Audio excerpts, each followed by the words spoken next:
All right, so IV therapy. So this is just the parental administration of fluids and different additives. So it can just be primary fluids for patients that are NPO, they're waiting to have some type of a surgery or they can't tolerate any food. Maybe we're replacing some type of electrolytes or we're giving them an antibiotic. So it's medications, fluids that go through an IV.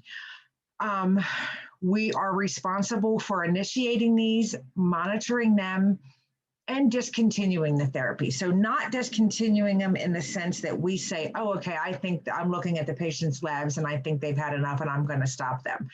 But it is important for you as the nurse to kind of be an advocate for your patient and recognize when you think maybe your patient has had too much fluid. And we might be causing adverse problems. So if you have a patient, for example, that has been NPO for a surgery, and then they come back to their room, you advance their diet is tolerated, they're eating, they're drinking, they're tolerating everything, but they're still getting these normal fluids at like maybe normal saline at 100 per hour. You would want to call up the doctor and say, hey, Mrs. Jones is back to her room now. We've advanced her diet. She's tolerating food and liquids. Does she really need these fluids? And then more than likely they'll discontinue them. Or sometimes we're trying to rehydrate a person because they've been dehydrated, but then we cause them to have too much fluid. So maybe you're doing a physical assessment on your patient and you notice it's a sweet little old lady with congestive heart failure. So it's very easy to tip them the opposite way. Maybe you start listening to them and now they're full of crackles, but they have this fluid going. So then you would, of course, want to call the doctor and say, hey, you know, Mrs. Jones has been on this fluid. Now her oxygen's dropping. She has advantageous lung sounds. So that's what we mean that you are responsible for discontinuing the therapy. And then, of course, you are responsible for following that order and making sure that the patient is unhooked. So some of the indications that we would give intravenous therapy. So if we want a rapid effect of a certain drug, because we all know that IV therapy is more rapid than other routes versus PO, IM, sub-Q, things like that. We use it for people who have restricted oral intake, so maybe they are not able to swallow anything, maybe just because they can't tolerate it, or maybe they've had a stroke and they just can't take anything in. They might be NPO for a procedure. If they have any impaired gastrointestinal absorption, which means that they can take it in by mouth, but then they have a problem tolerating it. If we're trying to have desired continuous therapeutic blood levels, total parental nutrition, that is designed to help meet the caloric and nutritional needs of patients who have calorie deficits. So this is something you want to think about when patients are going more than just 24 or 48 hours with no type of nutrition. And then, of course, we can use it for blood transfusions. So the different types of solutions we have, so we can have crystalloids. Crystalloids are fluids that expand the volume in our plasma. So they are plasma volume expanders. They do contain crystals. These crystals can be electrolytes, maybe sodium or potassium. They are fully capable of dissolving into a solution, and they allow the solution to move through the membranes. Crystalloid solutions are mainly used when we want to increase the intravascular volume. So if someone is dehydrated and they have a low circulating volume, we want to pump that volume up. So this is a type of a fluid we could give. So of the type of different solutions we could give, we have one type of a solution that's considered isotonic. So isotonic is the same concentration as our plasma, our blood, right? It's the same concentration. So these are our normal saline. This is D5W, which is, it has a little bit of sugar in it, dextrose. And then we have ringer solution, or lactated ringers, they call it. We have hypotonic, so remember hypo means low. So this is going to be a less concentrated fluid than our plasma. It has fewer dissolved substances in it than our plasma, and examples would be 0.5 normal saline and then just 5% dextrose. So then we have the opposite of hypotonic. We have hypertonic. So it's going to be more concentrated than our plasma. It's going to be anything higher than 0.9 normal saline, D10W, 20% dextrose, D5 normal saline. So that's normal saline plus D5 added into it. Then we have D5 lactated ringers. That's just lactated ringers with 5% dextrose in it. And then 3% normal saline. So we always give hypertonic solutions slowly and cautiously in patients with heart failure and renal failure. So this is I have a quick question. Is D5W the same as 5% dextrose, or those are two different things? No, it's the same. Okay. Isotonic. So this is an example of the three solutions. So let me make this bigger. You guys can see it. So isotonic, there's going to be no net flow of water. Everything is going to stay the same. Water is going to go in the cell. Water is going to come out of the cell. Everything is going to be even. In hypertonic, the water is going to flow out. Okay, so the balloon's going to shrink. And then if we have hypotonic, it's going to expand. It's going to, all the fluid's going to go into the cells. Okay, so hypertonic, everything, this balloon in here represents our cells. So with isotonic, no movement. Water's going to come into the cell, out of the cell, nothing's going to change. Hypertonic, all the fluid is going to come out of the cell into that surrounding area. Hypotonic, all that fluid outside here is going to go into the cell, and the cell is going to expand.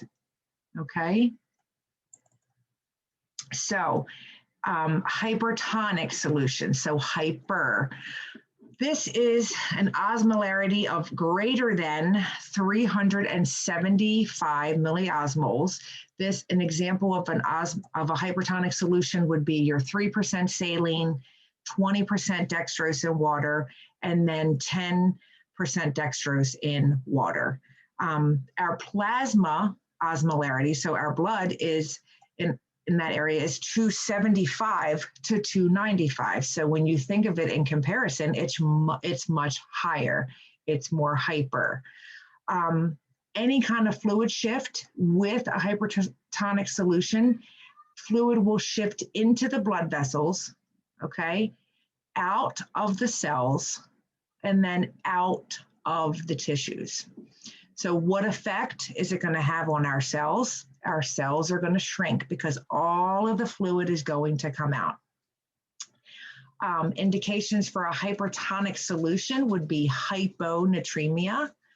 So this would be low sodium, right? We talked about that last week. Hypo is low, or any kind of cerebral edema. So the goal is to ultimately shift fluid from those swollen cells back into the plasma, which will cause the plasma to be more concentrated than before. Okay? So remember, we spent a lot of time last week talking about the plasma and what was located where and where our cells were. And this is why it was so important to talk about that, because now we're talking about all these solutions, and you guys really need to know the effect that they have on our cells. So this is, again, a good picture of that, all three of those solutions. So hypertonic, fluid's going to come out of the cell, right? H2O is coming out. That cell is just going to shrivel up. Isotonic, we're going to have net movement in, net movement out. No difference. It's going to go right through the cell. There's not going to be any change. Hypotonic, all of that fluid is going to go in, and it's going to cause the cell to expand, get big like a balloon. So now we're going to look at our isotonic solutions. So these are similar concentrations or osmolarity as the blood plasma. That's why they don't have, there's no change in movement, because the osmolarity is the same. So the osmolarity of the blood, we said, was 275 to 290. Osmolarity of isotonic fluids is 250 to 375, very similar. So examples of isotonic solutions are normal saline, lactated ringers. So lactated ringers is a little different. It actually has more than just sodium in it. It also has sodium chloride, sodium lactate, potassium chloride, and then calcium chloride. Lactated ringers is a type of it's kind of like, it's a whole bunch of electrolytes that we give for patients who are usually like NPO, they're getting ready to, it's like Gatorade for the body, basically. And then 5% dextrose in water, D5W. So the thing about D5W is inside the bag, when you pull the bag out of your storage area and you're hanging it up, when it's in that bag, it is considered isotonic. When it gets into the bloodstream, our bodies use all that sugar up, then we're just left with water. So then we're just left with that water. It becomes, the fluid then becomes similar to hypotonic. So you do have to remember that. Inside the bag, it's isotonic. Once we put it in our system, all the sugar gets used up, and then what's left behind is similar to hypotonic. Oops. Thank you. I'm letting Martha Lynn in. Okay. And then so we can find these solutions in colloids. So our red blood cells, our fresh frozen plasma. So the plasma is just part of the red blood cells, and then albumin. All right, so osmolarity again of those isotonic solutions, 250 to 375. What kind of fluid shift are we going to see? None. Fluid shift balances out. You have just as much going into the cells as you do coming out. It increases extracellular fluid because it doesn't cause a shift. So what effect does it have on the cells? None. Indications. We can use this temporarily to replace immediate blood loss. We could use it in dehydration. We could use it to help increase blood pressure, because whenever we put fluids into our circulating volume, it's going to pump up that volume. So if we're able to increase our volume, we could use it for a patient who's dehydrated. For people who are suffering immediate blood loss, it's going to temporarily pump up that volume. And we'll see the same effect with blood pressure. So we can do it for fluid resuscitation, trying to bring that volume up. It can be used to increase intravascular volume. We would want to use this cautiously in patients who have heart failure, because their heart already doesn't work like it should. Their cardiac output isn't good, so it can't handle that big influx of a higher circulating volume, okay? And if you're transfusing blood, you should only be using 0.9% normal saline with it. And then we can use it for maintenance fluids for someone who is NPO, nothing by mouth. So now we have our hypo solution. So hypo is low. All of the water is going into the cells. So hypotonic, this is going to be a less concentrated or lower osmolarity when comparing it to our blood plasma. So again, the osmolarity of the blood, 275 to 290. Osmolarity of those hypotonic fluids is less than 250. Examples would be half normal saline or 0.5%, less than 5% dextrose in water. D5W will act like a hypotonic solution in the body. Remember, we just talked about that in our last slide. Then we have D5 half normal, and then of course your sterile waters. So what kind of fluid shift are we going to see with hypotonic solutions? It's going to come out of the blood plasma and into the cells. So it's going to come out of the blood plasma, pop into the cells, and the cells are going to swell. What effect will it, oops, sorry guys. What effect will it have on the cells? They're going to swell. The bloodstream is more dilute, so the fluid will start shifting into the cells. That's why it happens. A side effect is that we can have cell lysis. So this is where the cells swell too much and then they rupture. So when would we use a hypotonic solution? We can use with cellular dehydration. If we have a cell that has shrunk, we want to cause it to swell back up. So instances where we see cellular dehydration, we see it with DKA and hyperglycemia. We also see it with hypernatremia when we have too much sodium. And then we want to use cautiously in patients with hypovolemia and burns because it increases their intracerebral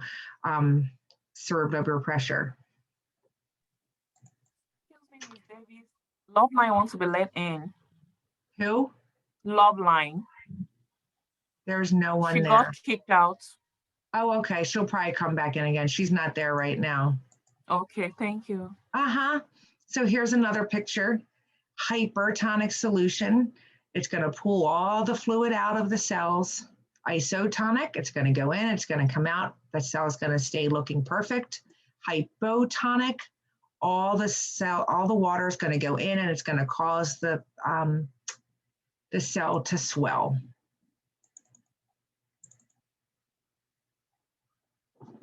So intravenous therapy colloids. So a colloid is a water and an undissolved substance. So we use these to replace circulating blood volume because the suspended molecules in the solution will be able to pull fluid from other compartments in the body. This is our whole blood. So we have blood cells and plasma. We administer these to restore fluid and blood cells. We can have packed cells, which is where the plasma is removed. It's just the cellular replacement.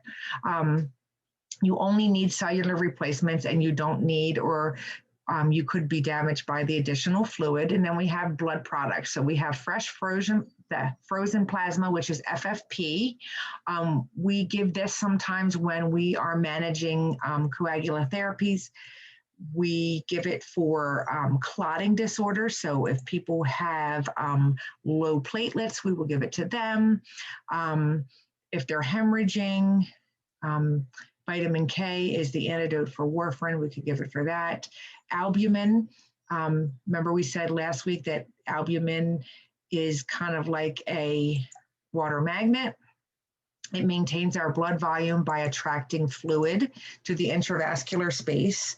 And it helps to restore that colloidal osmotic pressure that we talked about last week. We need to monitor for hypervolemia because we're pulling that extra vascular fluid into the intravascular space. So we know that whenever we're doing that, we can always pull too much, and then they have hypervolemia. So platelets, also known as thrombocytes, they play a role in our clotting. If we don't have the right amount of platelets, our blood will not be able to clot. So platelets are structures within our blood that clump together and release chemicals that produce fibrin at the site of any injury that we have in our body. When our platelet levels are below 10,000 to 20,000, we start to think about transfusions. Sometimes lower than that, 30 or 40, we may do it, especially if they're going into surgery. Normal platelet levels are 130,000 to 150,000. These go very, very quickly. They're very, very easy. It's just like blood. You have a couple checks to go through. You have to stay with them the first 15 minutes. So with platelets and any of these blood products, we always have to stay with the patient the first 15 minutes to see if they're going to have a reaction. If they are going to have a reaction, it's going to happen within the first 15 minutes. They go very quickly. With blood, it has to be a certain amount over 3 or 4 hours, but with platelets, they can go very quickly. And then with platelets, sometimes you may see less severe allergic reactions that occur up to an hour after the infusion. So more colloids, we have granulocytes. These are white blood cells, neutrophils, eosinophils, and basophils. Neutrophils, they are the major blood cells that help our bodies fight against infections. Granulocytes are actually separated from our whole blood. When they're separated, they have to be transfused within 48 hours of collection or they're not any good anymore. And then when we are administering these, we would want to assess the patient every 15 minutes until the administration was complete. We have cryoprecipitate. This contains fibrinogen and multiple clotting factors. We have different blood substitutes, which it's just a mixture of two liquids. When we transfuse it, a blood substitute carries and distributes oxygen to our cells, our tissues, and our organs, because when we don't have a lot of blood, all of these things don't happen. We don't have that oxygen-rich blood to deliver to our organs and perfuse all of our tissues. Then we have plasma expanders. So these are not blood products. Usually how you see them in the facility, it could be dextran 70, it can be 6% macrodex or dextran 40. They also have a 10%. Plasma expanders work by pulling fluid into the vascular space. They work twice as effectively as hypertonic crystalloid solutions. So these are good options for our patients who are that don't take any, who is it that doesn't take any blood products? Who remembers? Jehovah's Witness. Jehovah's Witness. Yes. So if they need blood, we know that that's not an option, but these are options to help restore that plasma volume without giving them blood. So when we are going to administer IV therapy, there is a couple things that the nurse has to do. So you are always going to, this is a medication. Fluids, you always treat like a medication. You want to inspect, you want to make sure that you have the right type of solution on the bag. You're going to compare it to your order. You're going to do your checks. You're going to make sure that the bag you're looking at is clear, that it's transparent. There's no holes in the bag. There's no sediment. It doesn't look like it's a funny color. These also have expiration dates. You're going to want to check the expiration dates.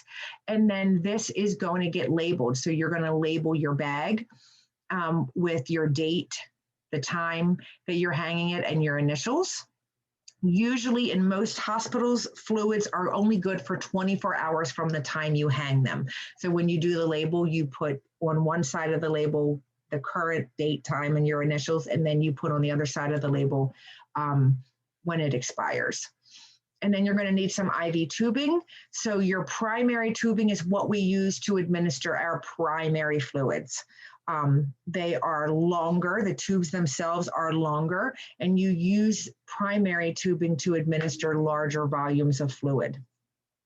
Secondary tubing is shorter than our primary tubing. It's administered for smaller volumes. What happens, we're going to talk, you'll see this week in lab. Our secondary tubing, we usually use to deliver piggyback, IV antibiotics, potassium replacements, things like that. And they hang secondary to our primary bag that we have running. Then we have vented tubing, which is used to draw air into the container. So you usually see this with glass bottles. When we were talking about albumin, albumin comes in a glass bottle and you spike it and you hang it and you connect it to the tube. And it has a little blue thing on top of the bottle that you flip up and it brings air in and then it helps it go through the tube. We have unvented tubing, which does not draw air in, and this is used for solutions in plastic bags. And then, of course, you always have, if you're doing things by drop size, you have your macro drip tubings, and then, which is for small drops, and then you have your micro drip, which obviously is for large drops. So another piece of equipment you may need is an IV tubing set that has a filter. So the purpose of the filter, it's built into the line there. It helps remove air bubbles, any undissolved drugs, any kind of bacteria or large molecules. So the times where you would use a primary tubing that had a filter would be if you were administering TPN. TPN has its own filter usually. If you're doing blood and packed cells, I don't use myself. In our facility, we don't use filters to deliver blood. We just use a tubing set just for blood. for immunosuppressed patients because it's going to get out that bacteria, your pediatric clients. And then another medication that we use this for is vancomycin. Vancomycin is very, very viscous and it beeps a lot on the pump. So sometimes if it just keeps beeping over and over again, we'll reprime the bag with a filter. And for some reason, the filter just helps dissolve, take away some of that viscosity, and makes it easier to administer. So this is what an IV pump looks like. They're very different in every facility that you go to. This is not the kind that we have in lab. So you're going to have to just get used to working on the ones wherever you get a job. So for electronic infusion, we have infusion pumps and then volumetric controllers. So how these pumps work is that they exert what we call a positive pressure through the tubing. It regulates and it monitors the administration of the fluid that we type in. And remember, anything that we ever put in a pump is always going to go over milliliters per hour. Then we can also do gravity infusion. So this is where we hang the fluid 8 to 24 inches above the infusion site. So we're not putting this tubing into one of these machines.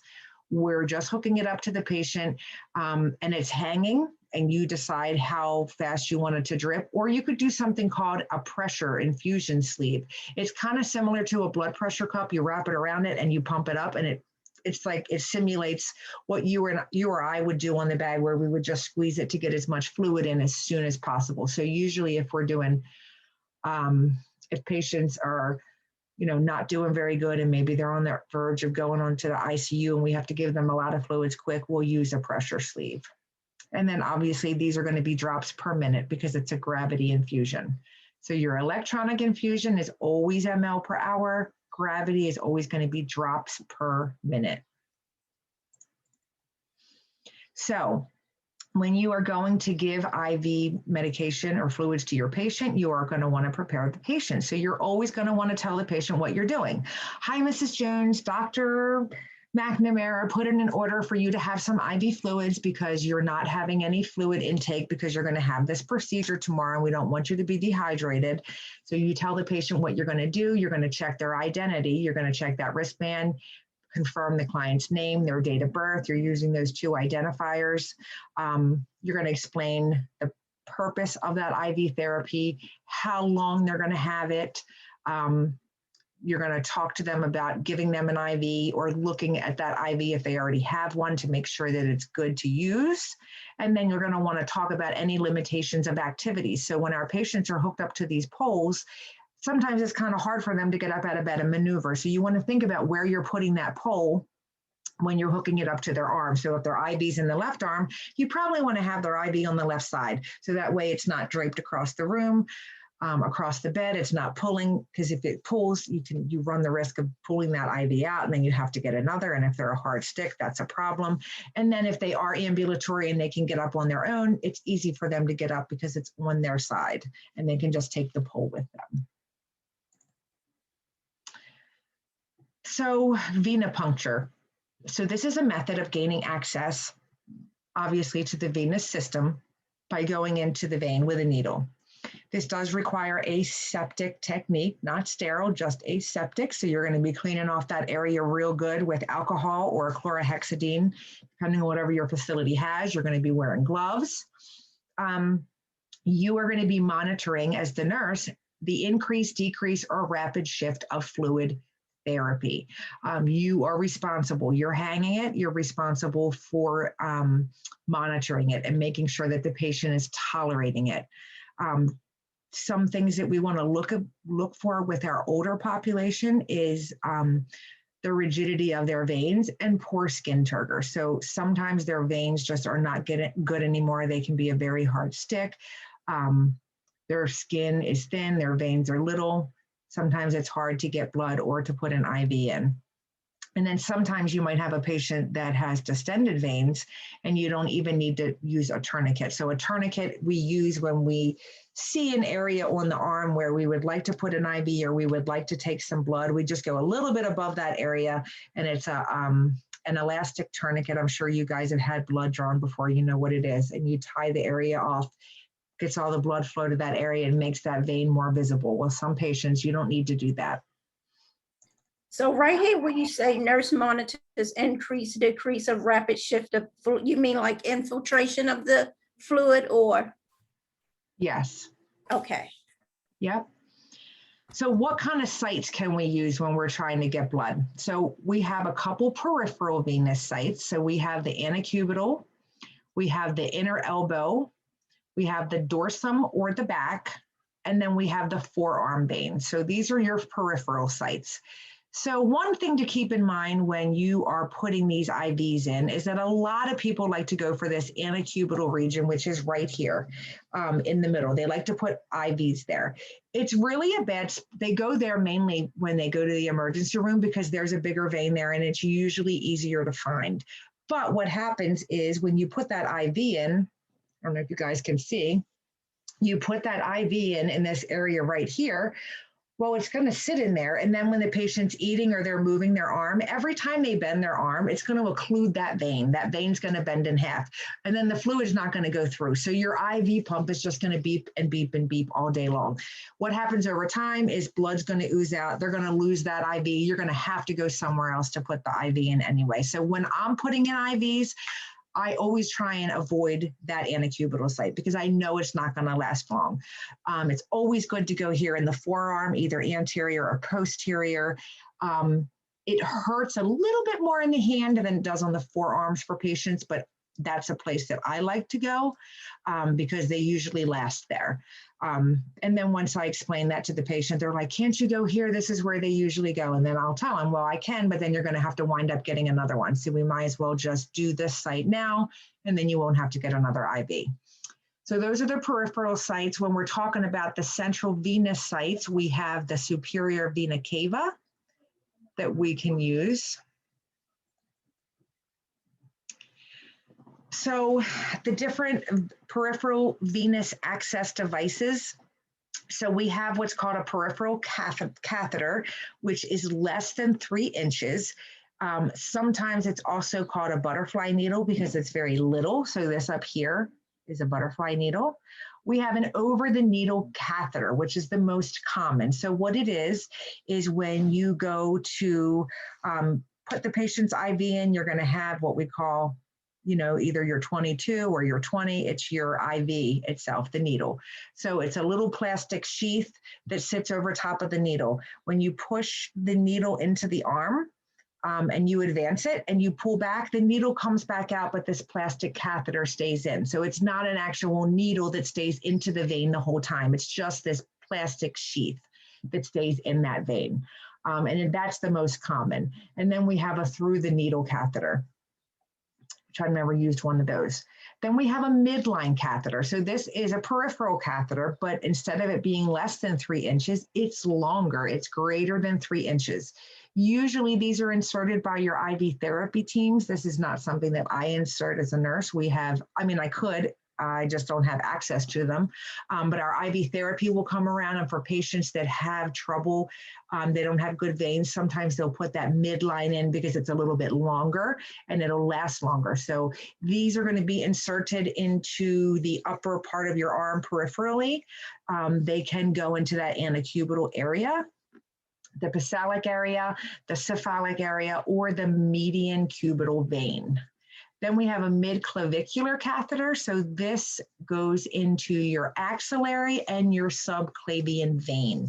So some restrictions that you would want to think about. Any patient that has cancer or chemotherapy, you have so women that have breast cancer, sometimes there's lymph node involvement or they've had to have lymph nodes removed. So whatever side they had that tumor on and those lymph nodes, they are not allowed to have any procedures on that arm. So you would have to think about that when you were doing your placement, because if it was their left arm, you wouldn't be able to put anything in that arm. So you would only have your right arm. You would want to think about if you were giving TPN. It's thicker, you're putting in large volumes, you might not want to just put it into a peripheral catheter. You might want to have something longer or bigger. Your solutions with a pH less than 5 or greater than 9, because that can have an effect on the veins. when you are administering rapid high fluid and volumes, high volume infusion, you want to have a peripheral IV that can handle that. So normally a 20, which is pink, and they're the same colors throughout all hospitals. A pink 20 is usually what we use. It's good for if you're going to get a CT scan and you have to have contrast. It's great for blood. It can handle higher volumes.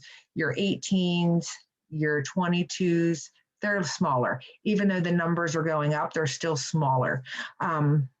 So the 20 is ideal. And then high pressure bolus injections. You want your veins to be able to handle it, so you need to have a certain type of catheter. So evidence-based practice says that you can maintain IV access until no longer clinically indicated or until a complication develops. So sometimes you have patients in the hospital who still have this IV and they're not getting anything through it. And they'll say, can't you just take this thing out? I don't need it anymore. Well, I'd rather have it and not need it than not have it and need it in the case of an emergency and you can't get it in. So that's my go-to answer for all my patients. And that is a hospital policy. If the patient is just completely, stuck on the fact that he doesn't want it or she doesn't want it, then you have to call the doctor and the doctor has to put it in order that it's okay to leave the IV out. You're going to want to make sure that you are assessing the IV and the insertion site every 4 hours. So you're going to look at the, usually the dressings that you put over top of them, they have a clear little window that you can see the head of the needle where it goes into the skin. So you're going to look at the surrounding site.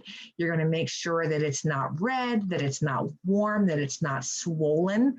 It could also be swollen and cold. If it's infiltrated, the site's going to be cold. You want to check for any bleeding, leaking when you flush it. So when I have patients in the morning, when I see them and I'm passing my meds, not all of my patients are hooked up to fluids. If they're not, I check their IV because I want to know if it's working.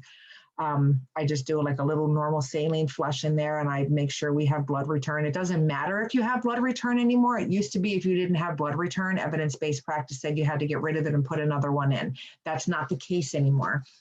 And it's usually good for the entire duration of the hospital. Used to be that we would change them every 3 days. We don't have to do that anymore. Evidence-based practice says if you don't have any of these issues, swelling, redness, leaking, it's perfectly fine to keep it in for the entire duration of the stay. So then things that the nurse would want to consider, you want to consider other lines that you have, and then the effects on clients' mobility when selecting a site. So, talking about different lines that you may have. So if your patient is getting a heparin drip, where we're giving them heparin through an IV bag because their blood is clotting too quickly and we want to bring down those levels. Hospital policies say that nothing else can infuse in that same IV with the heparin. So if you have a patient that's getting an antibiotic, then you're going to have to put another IV in another arm. So consider those other lines. And then, like we talked about, consider the client's mobility when selecting a site. So I always ask the patient if they're completely alert and oriented, what arm do you want me to put the IV in? Sometimes if they do have an antecubital, if that's the only way they could get it and they're eating dinner, I'll put it on pause while they're eating to keep it from beeping. Just some things to think about. So then we have our central venous access devices. So you can see in the picture here that they go through those central veins. We can have a peripheral inserted central catheter, which is also called a PICC line. That's how we say it in the hospital, a PICC line. PICC lines are greater than 20 centimeters. So you see they're a lot longer. You only replace as needed. These can be used for weeks up to months. RNs can do this. There's RNs on in our hospital that work for IV therapy. They come into the bedside and they do this. It's a sterile technique, but they do it. But you have to have training. So what we do a lot of times is we have patients that require antibiotics for a couple weeks. So they'll come in, they'll have an IV, we'll give them antibiotics here, but then a day or two before they're ready to go home, we'll have IV therapy come and put in this PICC line. They'll go home.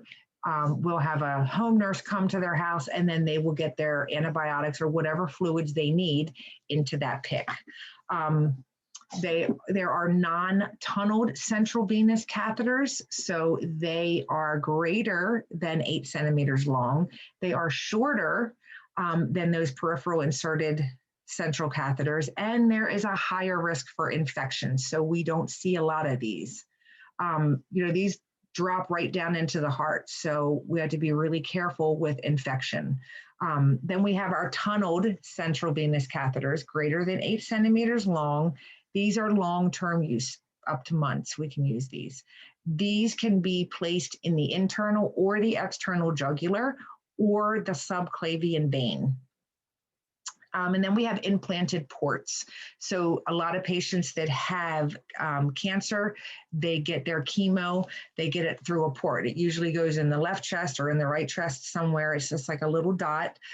They go in and they open the skin and it gets put under the skin, and then you access it with a special needle for ports, and it goes right into the needle. So it's good because it can handle high fluid volumes. It's good because it can handle those chemotherapies that are very caustic on the veins. You don't see that issue when you're going into that central vein there. And then it's also good because a patient that has chemotherapy, they're really sick, and we're always doing a lot of lab draws and things like that. So it diminishes the amount of times that we have to do those peripheral sticks on them, because the patient is going to be immunocompromised because they're on the chemotherapy. And every time we have to stick them, we're always taking the chance of reintroducing some type of bacteria to them. So it serves many purposes. Does chemotherapy shrink the veins?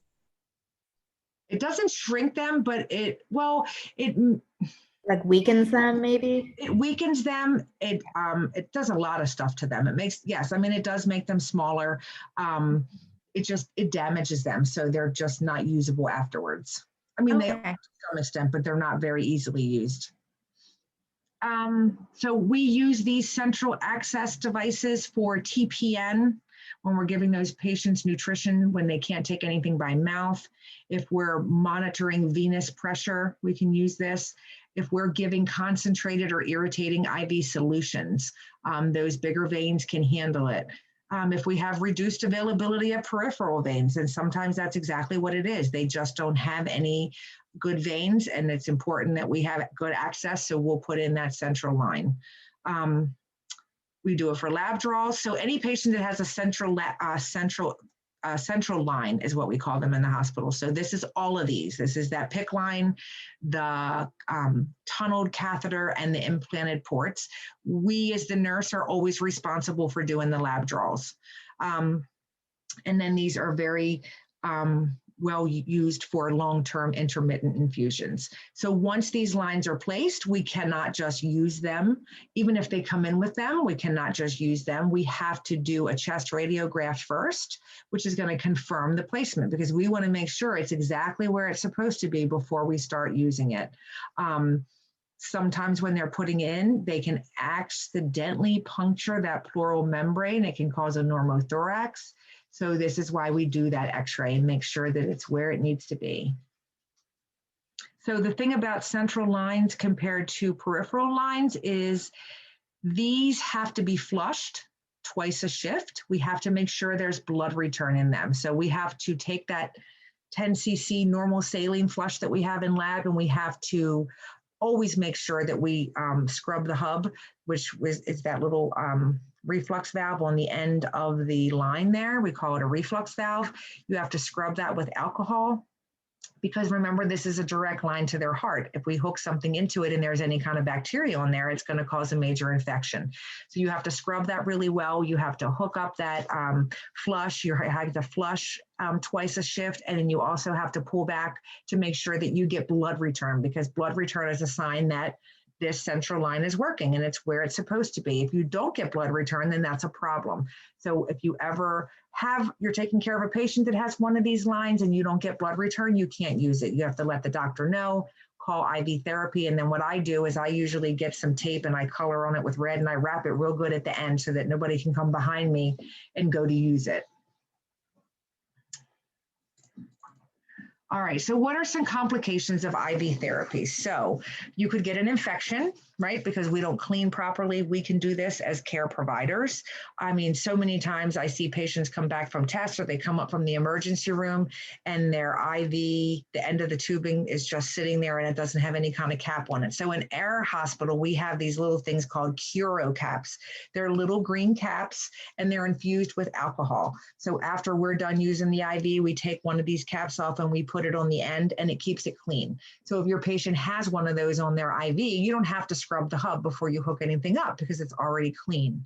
So you can get an infection. You can get phlebitis, which is inflammation of the vein wall. This can come from something that's a vesicant, something that burned it. If it is not in the right place and it gets around the vein and the skin, you can have an extravasation, which is a leakage of a vesicant. So this first picture here is an example of that where the skin turned necrotic. You could have a thrombus formation, which is a blood clot in the vein. You could have an air bolus, which is when air gets into the circulatory system. This can be deadly if enough air gets in. You could have infiltration, which is leakage of a non-vesicant. So over here, this is the right top here is a picture of what infiltration will look like. It can be swollen and cold if it's fluids. And then of course we can cause circulatory overload. So maybe your patient was dehydrated, we gave them fluids and now they're the opposite. They have too much fluids. That happens all the time. It's a very, very fine line. So replacing equipment, you just want to make sure that you are always using the proper equipment that you're supposed to have. If you see an IV that's leaking or the dressing is dirty, you want to make sure you change it so you don't cause an infection. These are all things that we would want to implement because we want to reduce the risk of infection. So you're going to be changing those IV solutions, right? If you go in and you see that your patient's fluids that are infusing expired in the middle of the night, then that's going to be your first priority. You're going to go and you're going to change that bag out and label it, initial it, and time it. Your IV tubing is the same way. Usually it's good. So my facility is good for 96 hours. Some facilities will say 72. So you're always going to follow what your facility says. The thing about IV tubing is that you will date it, time it, and initial it just like you do your IV solutions. But the way we determine how long it's going to last depends on a couple things. So if you hook the patient up and he stays hooked up for 96 hours and you never unhook the patient for any reason, it's good for 96 hours. If you hook him up at 8 o'clock in the morning, but then at 2 o'clock in the afternoon, X-ray calls and says, hey, I need to take your patient for an MRI. He can't come down with fluids. You disconnect the patient. From the time you disconnect them, the IV tubing is only good for 24 hours after that. So you have to be conscious of that and make sure you're changing that label. Let's see. So discontinuing IV therapy. So normally what we do is we will unhook them from this IV. We don't take the IV out. We disconnect the tubing from the actual IV that's in the hand. We would use this normal saline flush up here, this left side, this picture up here on the left, this is 10 cc's of normal saline. There is air in this container. I'll show you guys this in lab. If you hold it straight up, there's a little bit of air at the top. So before you use this, you always have to make sure that you take the cap off and flush the air out so that there's no air in there. Because remember, we said we could give our patients an air bolus. So you want to make sure that you don't have any air in there. You're going to connect your 10 cc flush to the end of the IV, and then you're going to flush. Because what happens is if you are giving a patient antibiotics, the antibiotics are going to infuse and go through the tubing, and then when it stops, your fluids are going to stop, which means that the end of the antibiotics is going to be stuck in this portion right here of the tubing, right? And that can be caustic on the vein. So you want to take this flush and flush all that into the vein. So there's nothing in this little tube here. This is all going to make sense to you when you come to lab on Saturday and you can actually see things and put your hands on things. When we discontinue IV therapy, we call it a med lock or a saline lock. So when you are giving report to your patient, you'll say, Mrs. Jones has a number 22 in her right forearm. She's med locked. If you say that to me, I'm going to know that your patient is not hooked up to any tubing, any any fluids at all. They just have an IV. You can also say saline lock. Mrs. Jones has a number 20 in her right upper forearm and it's saline locked. It just depends. It's, older nurses will say saline lock. This newer generation says med lock. They all mean the same thing. So when we say flushing, that means we're taking that 10 cc. Sometimes it's normal saline. If it is a central line or a port and we're discontinuing it, it's going to be a heparinized solution. We always put in a heparinized solution before we remove it because we don't want any blood clots to be in there. We do this when the patient is just getting intermittent IV medication or IV fluids emergently. So we don't want to leave them hooked up to that, to those fluids and to those tubes because it's a line of infection. So if they're not getting anything, we don't want to leave them hooked up to anything and run the risk of causing an infection. Intermittent infusion via a medication or a saline lock is the best method to prevent fluid overload. So what that means is normally when you hang antibiotics, you always have a primary going. It's a policy. You can't just hang up antibiotics. So if your patient's going to get vancomycin, you have to get a bag of normal saline. It doesn't have to be a big bag. It can be 250 or 500. That's going to be your primary fluid. You have to infuse that first. And then you have to hook up your IV antibiotics. So when I say infuse that first, you have to set it to go at, so it's not going to be an infusion that goes at 100 cc's an hour. It's going to be what we call a KVO rate. So it's just enough fluid to keep the vein open, KVO. So you'll prime that first bag. You'll set it at, each nurse has their own KVO rate. Some do 10, some do 30, I do 20. You would put it at 20 and hit start. Okay, so it would be infusing 20 cc's an hour. Then you would, a couple minutes later, prime your antibiotic bag and hang that, and then you would start that antibiotic. Once the antibiotic stops, your machine is programmed that once that stops, that primary fluid will kick back in at that rate of 20 cc's an hour, and that's what's going to flush out the remainder of that antibiotic in that line and make sure that everything gets into the vein. But what happens sometimes is when we set those up and then we're not conscious of it and we don't pay attention, we say, oh, it's only 20 cc's an hour. It's no big deal. Well, it's a huge deal for a patient that has congestive heart failure because that's more fluid we're giving them. So that's why we say med locking the patient when they're not getting anything is the best way to prevent fluid volume overload. And then, of course, discontinuing it, you're just going to follow your whatever your hospital's policy is. So the nursing process, what we're going to use when we're giving IV therapy. So what nursing assessments are you going to do? Well, you're going to want to monitor those vital signs. If your patient is dehydrated or overhydrated, you're going to see it in their vital signs. You're going to see it in their heart rate. You're going to see it in their respiratory effort. You're going to see it in their blood pressure. You're going to check their body weight. So for patients that have a lot of edema, who have fluid overload, who have cardiac, congestive heart failure, you're going to be checking their body weight. The doctor's going to put in an order for something called daily weights. For patients that suffer from edema and we're giving them Lasix, trying to pull that off, that is the best way of measuring if we are pulling fluid off. And if we're being successful, we put them on that scale every morning and see that weight loss. We're going to look at specific gravity of the urine. That's going to be a big determinant. We are going to check skin turgor. So you're going to check for signs of fluid overload. So you might see swelling. You might see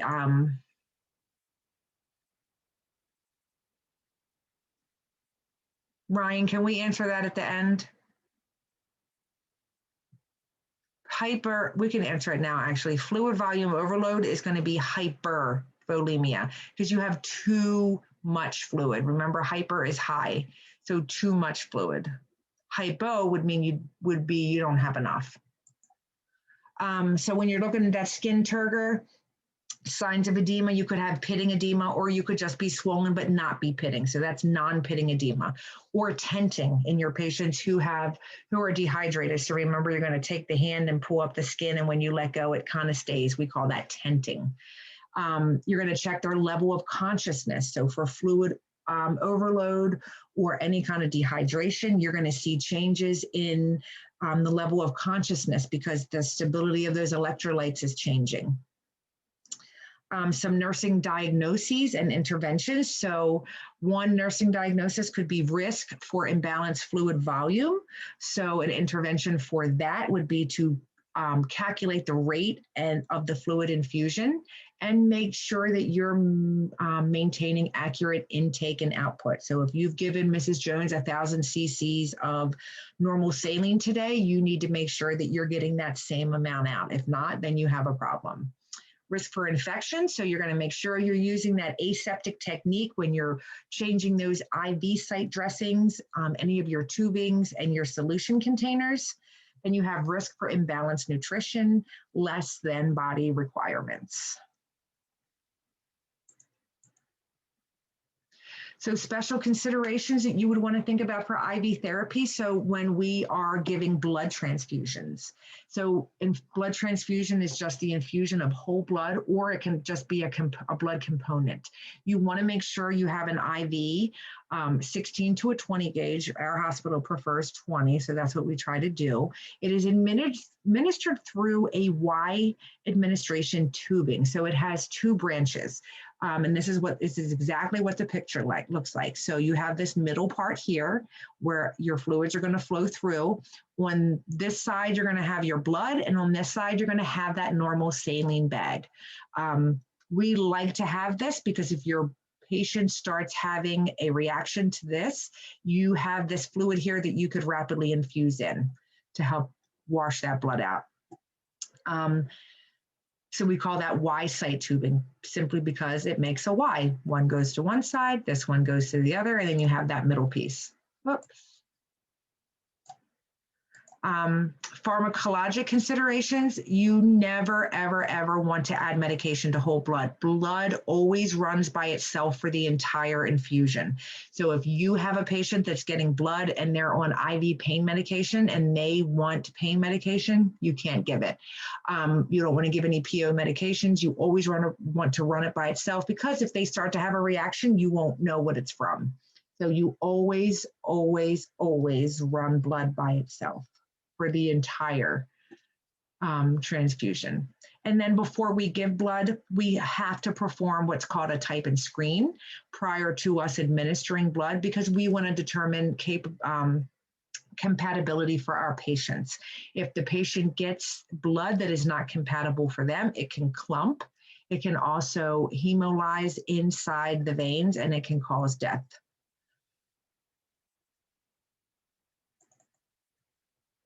All right, so, whoops, let me cut this goes over here.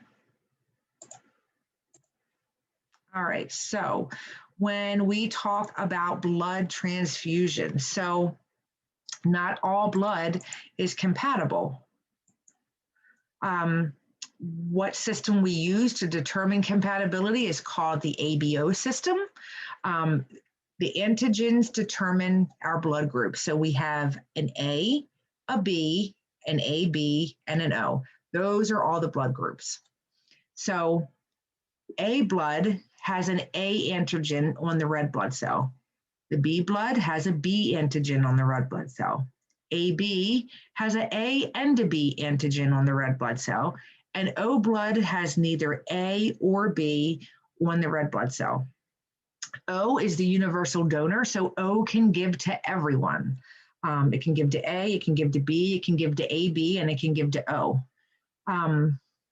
Universal recipients are AB. So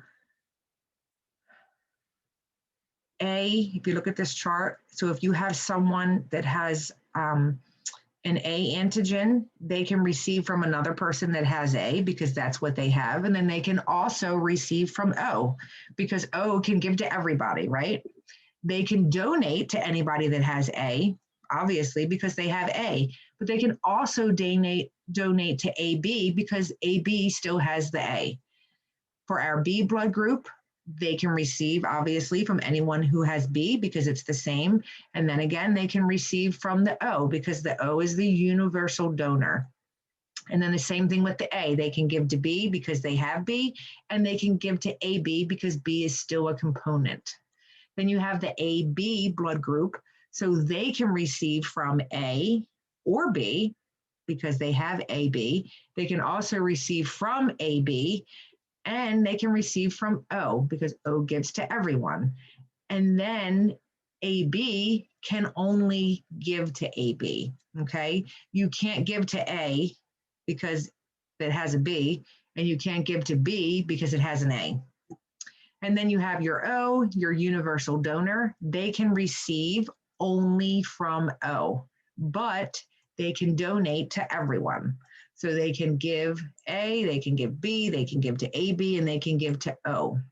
O is very hard to find. And if you have it and you give blood once, they will hound you for the entire rest of your life because they want it. Okay, so you do need to know your blood compatibility, okay? RH factor. RH factor is a protein. We look for this when we are doing our type and screen. So RH factor is inherited. It is an antigen, obviously, that's in our human blood. There are 5 different types of antigens in the RH system. One, which is D, isn't of very much concern. They don't really look at that. A person whose blood contains a D antigen is called RH positive. An RH negative person lacks this D antigen. An RH negative person must receive blood from another RH negative person. They cannot receive from a positive person. If RH positive blood is administered to an RH negative person, the recipient is going to develop what they call anti-RH agglutinin. Subsequent transfusions after that with the RH positive blood could cause a severe reaction with clumping and hemolysis, and then the patient could die. So RH positive can only give, RH negative has to receive from an RH negative person. They can't receive from a positive, okay? So you guys need to know that. There's more about that in your book. Then people can also do what's called an autologous transfusion. So this is if you know you're gonna go in and have a hip replacement and you know there's a potential that you could lose blood, you can go prior to the surgery and donate your own blood, and then they'll hold it for when you have your surgery. And then if you need a transfusion, they'll give you your own blood. So this is just a little thing for you guys to look at for blood administration, just teaching you what to look for. You're going to see if they've had transfusions before, talk to them about transfusion reactions that can happen within that 15-minute period. So patients can get a high fever, they can start having uncontrollable chills and shakes, they might have trouble breathing, itchy eyes, scratchy throat, their throat might close up. These would all be reasons for you to stop the transfusion immediately and call the doctor. That is exactly what you would do if you thought your patient was having a transfusion reaction, okay?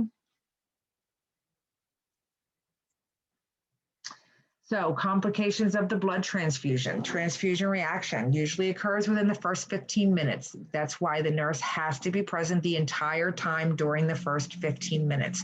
So you would want to plan your day around this administration because you cannot leave the room. Nobody else can sit there, not the tech, only the nurse. Those incompatibility reactions, hives, itching, febrile response, rigors, which is that uncontrollable shaking, and then of course anaphylaxis.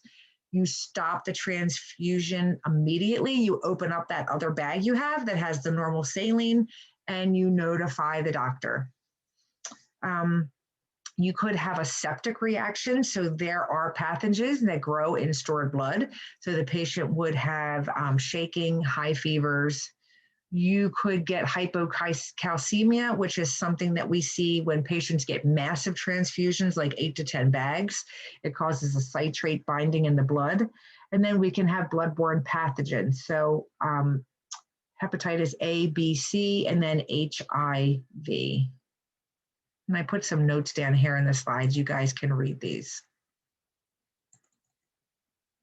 So this just talks about your transfusion reactions, stop the blood, open up that line, get that normal saline in and call your doctor, facial flushing, hives, increased anxiety, which would come from not being able to breathe, a drop in blood pressure, scratching, fevers, shaking, they might say chest pain, apprehension. This comes, it's kind of like a feeling of impending doom, like they know something's bad is happening, but they just don't understand. Low back pain, these are all signs of transfusion reactions. So dehydration. So the volume of our body's fluid is significantly reduced in both our extracellular and our intracellular components. That's when we see dehydration. So the amount of fluid in the extracellular area and the intracellular area is diminished. Our body's fluid intake is not going to be sufficient to meet the body's fluid needs. Dehydration is not a disease. It's what they call a clinical state. It can occur with an actual decrease in total body water to inadequate intake or excessive loss. So maybe you're drinking too much water. You're on a diet and you're drinking. Maybe you've been doing yard work in the sun and you're not taking any water in. You could have excessive loss. It can also occur without an actual decrease in total body water, such as when that water shifts from the plasma into the interstitial space. So remember we showed last week where the plasma was, and then you had cells on the outside, and in between that area was that interstitial space. So sometimes we have that, that fluid shift, what we call third spacing. It goes into that area, but it comes out of the cells and it's not useful, okay? So it's not an actual decrease in total body water, it's just that it shifts. But we still can be dehydrated because it's not in this cell, it's not in our cells anymore. Okay. It can also be caused, so risk factors for dehydration. So we know any kind of illness can cause us to be dehydrated. If we're vomiting, obviously we're losing volume. If we're having diarrhea, it's going to be liquid, it's coming out, we're losing volume. If we have burns, we're losing a large part of that surface area that has water. If we have large draining wounds, if we're bleeding, you know, if we've had a surgery and maybe we have a tube there that's draining blood, it might be putting out a lot of blood. Or if we have diaphoresis, so when we're sweating, if we have a fever. Other situations we need to think about, so those extreme ages, so those older adults and those infants. So you want to think about people who are unconscious that can't take anything in, they're not drinking. So if you know your patient is unconscious and she cannot take anything in orally, then you want to go to the doctor and say, hey, Mrs. Jones hasn't had any intake in 2 days. What are we going to do for her? And then, of course, your patients who maybe have motor limitations, maybe they've had a stroke and they can't feed themselves anymore and they're not taking in that PO because they don't have good use of their hands. And then therapy. So certain surgeries can cause a risk for dehydration. When we're giving patient diuretics, so the patient that's fluid overload, that has a lot of edema, we're giving them medicine to pull that fluid off. Well, what can happen? We can pull too much off. We can cause the opposite to happen. They can become dehydrated. Our patients that aren't taking anything in by mouth. I mean, if they're going to have surgery the next day and they go 6 or 7 hours without something to drink, it's not the end of the world. If it's like 10, 12, 16 hours, they need to have some kind of normal saline going. If they're having excessive hypertonic enemas, that's going to cause the electrolytes to shift and it's going to cause dehydration. And then, of course, if we're doing nasogastric suctioning, so for patients that maybe they have a blockage in their bowels and they're vomiting all the time, we'll put in an NG tube and we'll suction out what's ever in their stomach. This can also cause dehydration. Whenever you're moving fluid from any area, you are running the risk of causing dehydration in your patient. So that nursing assessment, so when we're doing that history, we are going to assess any risk factors or factors that could cause dehydration. So age, those elderly patients, they respond very poorly to small fluid losses.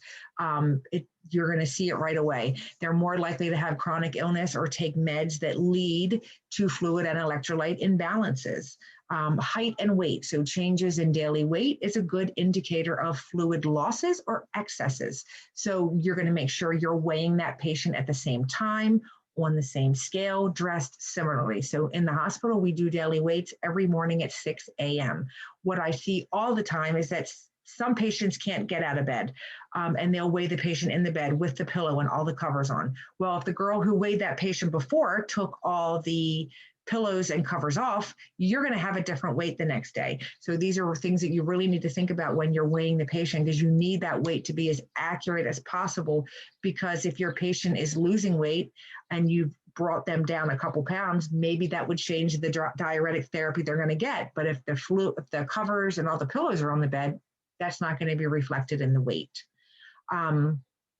1 liter of water, which is that bag of fluids that we saw in a couple of these slides, that's 1 liter, weighs approximately 1 kilogram or 2.2 pounds.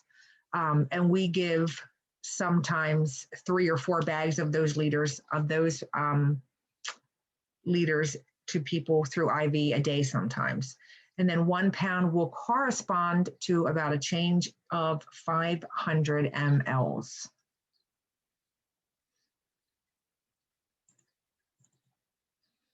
So when we're looking at that history, we're gonna look at our patients and look at the tightness of their clothes, their rings, and their shoes. So are they able to button their shoes? Are they untied because they're so swollen that they can't get them on? Are they wearing flip-flops because they can't get on regular shoes, and you can see how swollen they are? Look at their rings. Are they able to get their rings off? Are their calves swollen and maybe their jeans or their pants they're wearing look very, very tight? Anything like this could a sudden decrease in tightness. So if their rings are loose, all of a sudden their shoes are too big, their clothes aren't tight anymore, that could be obviously an indication of dehydration. An increase obviously is going to indicate fluid into that interstitial space. You're going to want to examine the skin for dryness or tenting. You're going to want to look at their mucous membrane. So you're going to ask them to open their mouth, and you want to look at their gums. Are they really nice and bright pink, or are they really pale? Is their tongue pale, or is it nice? Is it a nice pink color? You can look in their nose, look at their mucous membranes.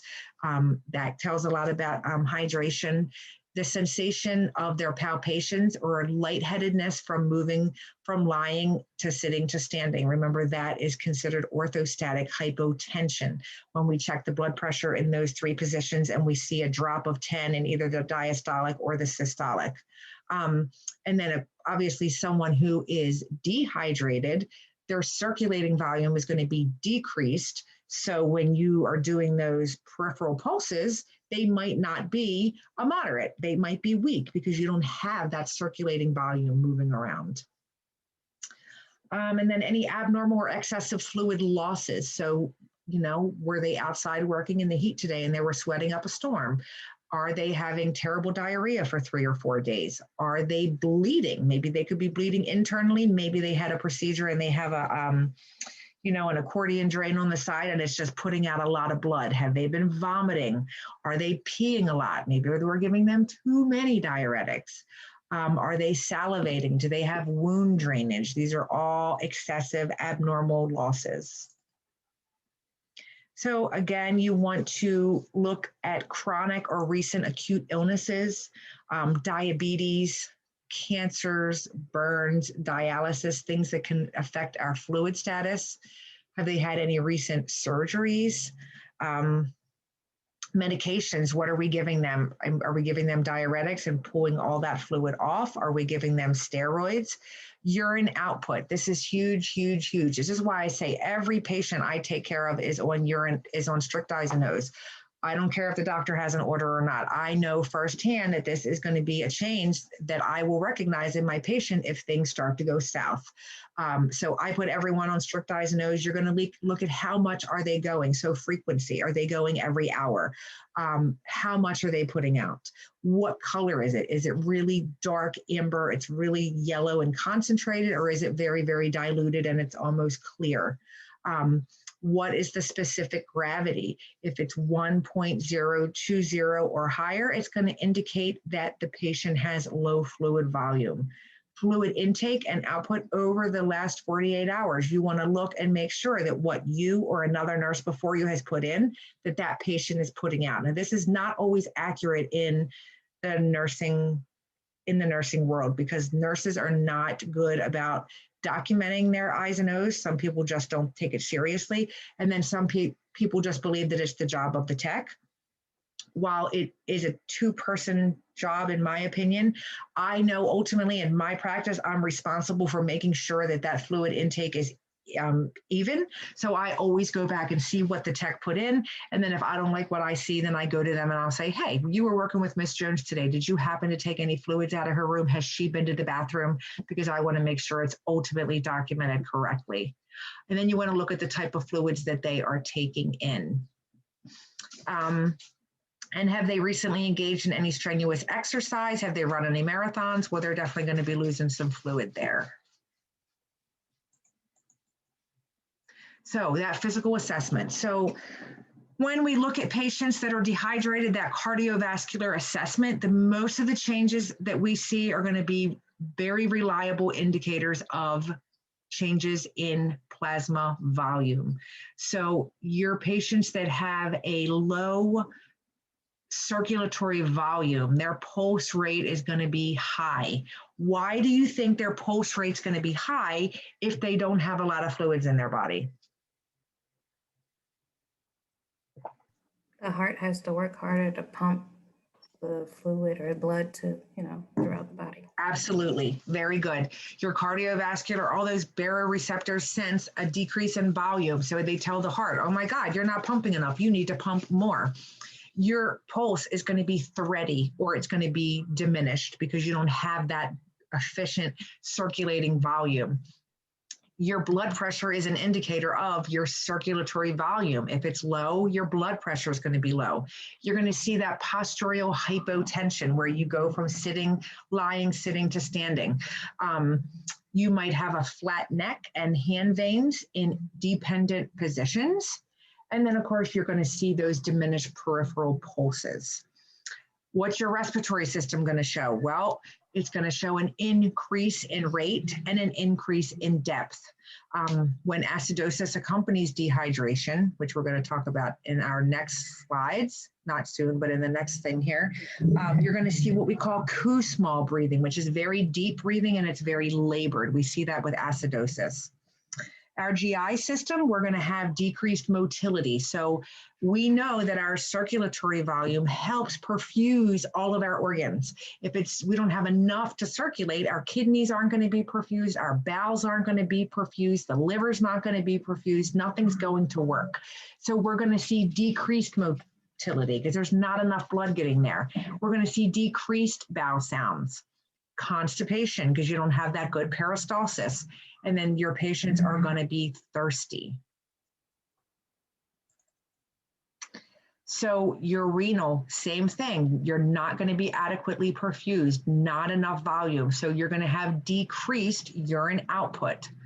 Any patient that has less than 500 mLs a day output for any client that does not have renal disease is a cause for concern. So some patients, depending on what stage of renal disease they have, they don't even make urine. Sometimes they just make a tiny bit. Sometimes they don't make any. If your patient does not have renal disease and they have less than 500 a day, that's a problem. You don't want to wait 24 hours to recognize that your patient has had very little urine output. If you're a nurse and you're working a 12-hour shift, if 6 hours goes by and you don't see anything documented, you're going to start asking questions. You're going to ask the patient if they're capable of answering and they know what's going on. Have you been to the bathroom? What's going on? You're going to check with that tech. Hey, has the patient gone to the bathroom? We like to see 30 cc's an hour good urine output. That's the minimum. Your specific gravity is going to be increased. You're going to weigh that patient, same time, same amount of clothes, same scale every day. Even in starvation, we only lose about 1/2 pound a day. So of metabolic tissue. The rest is going to be fluid loss. When we look at that integumentary system, it's going to be dry and scaly. We're going to have poor turgor. We're going to have tenting, which is what we see in this top picture here, where you pull it and you squeeze it, and when you let it go, it stays like that. That's tenting. This is a less reliable indicator in our elderly population because remember, as they get older, they lose that subcutaneous fat and their tissue isn't elastic anymore. So their skin's not going to tent. I mean, it's going to be like that all the time. And the fluid loss with aging. They're going to have a dry mouth. They're going to have these little fissures all over their tongue. It's going to be all shriveled up. It can have like a paste-like coating. Something that you want to remember to do with these patients that are dehydrated, that can't brush their teeth or do any kind of oral hydration for themselves, make sure you're doing good mouth care every 4 hours for these patients. I mean, it's so terrible for you to feel like you have a dry mouth and then not be able to take care of yourself. So even if they can't take anything in, you can give these patients the little green sponges. You can dip it in water. You can moisten their mouth. You can brush it with water or toothpaste and just use your suction to get in there. So mouth care is really important. What is our neuromuscular status going to look like in our physical assessment? Well, we're going to have decreased CNS activity. They might be just extremely lethargic. They might even be in a coma. They could have a fever greater than 102 for longer than 6 hours. They also might run a low-grade fever with dehydration. So what are we going to do as part of our neuro assessment? We're going to look at the patient. Is he awake when I come in the room? What type of stimulation do they need to wake up? Do I walk in and say, "Hi, Mrs. Jones," and all of a sudden she opens her eyes? Do I have to get really close to her and speak loudly? Do I have to touch her? Or do I have to try and elicit some type of a pain by squeezing her somewhere to see if that makes her wake up? So what kind of stimulation do they require? Do we have to call their name in a normal voice, or do we have to scream their name? Do they respond to just a gentle touch on the arm, or do I have to shake that arm, or do I even have to get on the bed and rub on their chest and do that sternal rub? This is going to be part of your neuro assessment. Ask the patient more than yes or no questions. If they're confused, they can say yes or no, and that doesn't mean anything. So you want to use those open-ended questions. You want to avoid no-nonsense questions and ask questions that are reasonable and that are likely to be known. If you have to, it's okay to repeat a question to your patient. Don't ask them things that they should know when they're not feeling good. Just watch them if they're getting irritated or upset with the question. Do they have a long attention span? Are they able to follow with you? These are indicators of a compromised neuro assessment. Can the patient count by threes? You can count backwards from 100.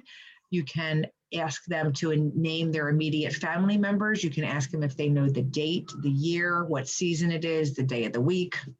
There are a couple different things you can use to look at that neuro assessment. And then we have a psychosocial assessment. So what kind of behavioral changes? They could initially have a flat affect where you come in and you smile and they just look at you. You're not getting anything from them. Not a smile, not a frown, nothing. RBF. Basically what a flat affect is. They may be unconcerned or indifferent about their state of health and their treatment, like they may just appear that they don't care. Things can worsen. They may become very apprehensive, restless, lethargic, and confused. So when patients don't feel good and they start to decompensate, they do get this apprehensiveness. It's like impending doom. They know that something's going on, but they don't know what it is. If circulation to the cerebral tissues is impaired, right, we're not getting that good oxygen-rich blood to the brain, then we're going to see delirium and possible coma. So hypovolemia. So hypovolemia is dehydration that is in our extracellular and our intracellular fluids, okay? So that extracellular and intracellular fluids are going to be reduced.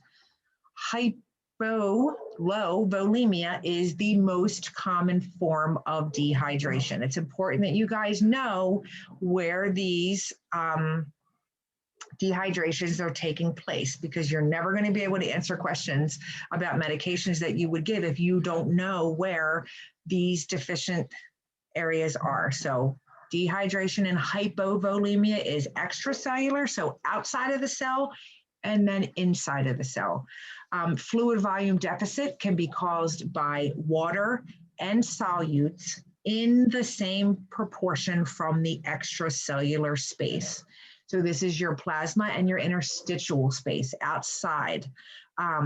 Your osmolarity will remain the same, and there is no result in fluid shift between the compartments because that osmolarity is going to be the same. The ICF fluid is going to remain the same with the fluid shift.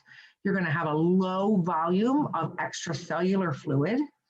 It's going to result in a reduction of your circulatory plasma volume, resulting in decreased circulating blood volume and inadequate tissue perfusion. So you will not have enough blood circulating through your body to perfuse all your organs. We do have compensatory mechanisms in our body that will help if the body senses that we have hypovolemia.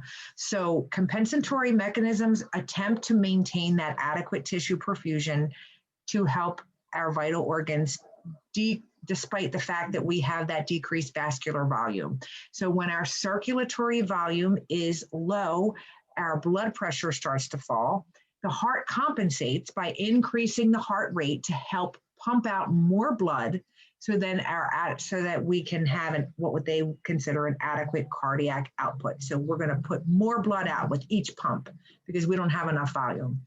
A decrease in effective circulating volume will cause a decrease in that venous return, right, back to the heart, which is obviously going to cause decreased cardiac output. So if the blood coming back to the heart is decreased, it's going to be decreased when we go to put it out. Decreased cardiac output causes a decrease in the body's mean arterial pressure. We also call that MAP. If you're in the hospital, they're going to say, what was the patient's MAP? Mean arterial pressure, which then signals these baroreceptors in our blood vessels and the atria to increase the sympathetic nervous system to discharge these impulses to the brain to then increase the heart rate. So these are compensatory mechanisms. Our body always tries to fix itself to keep itself in homeostasis. So hypovolemia, when might we see this? Well, patients that are vomiting, patients that have diarrhea, those wounds, profuse urination, perspiration, patients that have fevers, if they're hemorrhaging, and then that third spacing, that fluid that is lost into that interstitial fluid that's just a waste. The body cannot use it. Clients at risk, older people and younger adults, always both ends of the spectrum. So our little people, younger people, and those old people. Patients who are lethargic because they can't take fluid in, they can't give themselves anything to drink. So it's very easy for you to understand why when you have the flu or COVID or pneumonia, something like that, you get dehydrated because you're so tired, you're so sick, you don't get out of bed and you don't drink. You're lethargic. Patients who are depressed, they're not taking food in, they're not taking drink in. Patients that have dementia, they're confused. They don't even think about eating or drinking. Patients that have difficulty swallowing, so these are patients that have had strokes perhaps, and they have that difficulty swallowing liquids. Patients that have communication difficulties, poor nutrition, obviously. Patients who require assistance to drink because of weakness, paralysis, or limited range of motion. They need help with it. They can't take it in. They can't use their hands to do it. Patients that are on diuretics, right? We're pulling too much fluid off. Patients that are on laxatives or any kind of drug that's going to inhibit cell hydration. So these are going to be drugs with anticholinergic properties. And then any of our tube feedings without additional installations of water. So we always want to give water when we give our tube feeding. So when you see your orders that come through for tube feedings, it's always going to be a water flush every 4 hours when you give tube feeding. So if you don't see that order, you're going to want to make sure that you call the doctor and say, you need to add that on. So hypovolemia assessment findings. So thirst is the earliest symptom. You guys need to know this. The earliest symptom that you will see in your patient is complaining of thirst. They will have greater than or equal to a 2-pound weight loss in 24 hours if you're putting them on that scale. Low blood pressure, elevated temperature, rapid, weak, thready pulse, rapid, shallow respirations. You're not going to have a lot of fluid going in, so your urine is going to be diminished. It's going to be scant, and it's going to be very dark. It's going to be concentrated because you're not going to the bathroom frequently. You're going to have dry, small volumes of stool or constipation. You're going to have warm, flushed, dry skin. Membranes are going to be dry and pale. You're going to have poor tenting for your skin turgor. Your patients are going to be weak. Those jugular veins on the side of your neck are going to be flat. You may have reduced cognition, confusion. You're going to be sleepy, have fatigue, sunken eyes, and then your mucous membranes may be sticky and dry. So you guys need to know what you would find in patients that have all of these things that we're going to talk about tonight, because when I give you questions about these different disorders, I'm not going to say the patient has hypovolemia. What would you see? I'm going to give you a scenario that has this patient is putting out scant dark urine. They have rapid weak product. What do you think they have? What kind of fluids would you give? Okay, so it's really important that you know all these. So diagnostic findings, when we do labs, what are we going to see? We're going to see an elevated hematocrit and hemoglobin and blood cell counts. Who can tell me why you think in someone who has a low circulating volume, why would their hematocrit and their hemoglobin be elevated? What do you think? Is it because it's more concentrated? Very good, Kathy. Absolutely. So that blood, the water is coming out of our plasma, but it's leaving behind the red blood cells. So because the water comes out, that is now higher concentrated. So you're going to have higher levels. You're going to have an elevated urine specific gravity, and you're going to have elevated creatinine and BUN. Medical management, how are we going to fix hypovolemia? Well, we're going to restore the fluid deficit. We're either going to give them oral fluids, or if we don't think that's going to do it, we're going to give them IV fluids. Nursing management, we're going to tell our patients you should have 8 to 10 glasses of water a day. Avoid caffeine beverages because caffeine acts as a diuretic, and restrict your sodium. You're going to want to do strict I's and O's on these patients. You're going to want to monitor their vital signs, and you're going to educate your patients about the proper intake, what we talked about, the water, avoiding the caffeine, and restricting the sodium. Your patients should have, you want to more education that you can do. You want to educate the patient to drink 1/2 to 1 ounce of their body weight of fluid each day or more during hot and humid weather. You want to teach them to monitor their output, their urine output at home, how often they're going, how much they're putting out, what does their urine look like. It should be pale yellow to like a straw color. And water is the best way to teach our patients to meet our fluid needs, okay? This is important for you to know. Water is a great way to help keep us from having these, from having hypovolemia. So now we're going to have the opposite of hypovolemia. We're going to have hypervolemia. So hyper is high, too much. So now this is a high volume of water in the intravascular fluid component. What's the difference between hypervolemia and hypovolemia compared to where the fluid is located? Where's the fluid loss occurring with hypovolemia? Intra and extra. Exactly. Where is it happening with hyper? Intra. Very good. In the intravascular fluid compartment. So our fluid intake is going to exceed fluid loss. What causes this? Well, maybe we just took in too much fluid. Maybe we're drinking too much.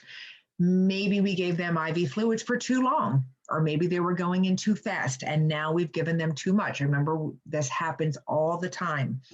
Maybe they have heart failure, so their heart cannot adequately distribute the fluid to the kidneys to be filtrated. It can't handle that sudden increase. So that's why patients that have heart failure, whenever you're infusing anything, even blood, you have to be very cautious that you infuse it at a decreased amount so that you don't give them fluid overload. Does the patient have kidney disease? Maybe their kidneys can't adequately filter out the fluid. So then it starts building up, right? Because our kidneys get rid of everything. We can't get rid of it, it's just going to build up. You might have some kind of adrenal gland dysfunction. You might be having circulatory overload. Maybe you had too much sodium in your diet. If you have too much sodium in your diet, the water follows sodium, right? So you're going to have a lot of fluid. Corticosteroid therapy. This causes fluid and sodium retention. Cortisone in the body regulates the body's balance of water, sodium, and electrolytes. So remember that corticosteroid will cause fluid and sodium retention. Increased ADH production. We talked about that last week. We see this sometimes in brain trauma. ADH decreases diuresis. And if our bodies can't diurese it, it's going to retain, which is going to build up, and then we're going to have too much. So what are our assessment findings? Well, we're going to do the same thing. We're going to want to weigh the patient daily in the same bed with the same clothes, same time every day. Their blood pressure is going to be elevated because they have too much circulatory volume. They're going to have pitting or non-pitting edema. They're going to have dependent edema. So dependent edema occurs in areas that are affected by gravity. So your hands, your arms, your ankles, even your sacrum, high above your sacrum, like around your back, and you'll see it in your buttocks as well. Moist lung sounds. So when you listen to the patient, you're going to hear crackles or coarse crackles or rails. And then they're going to show increased breathing efforts because they have too much fluid. Okay, it's going to be harder for them to breathe. Hypovolemia can lead to circulatory overload, and then you can compromise your cardiopulmonary function.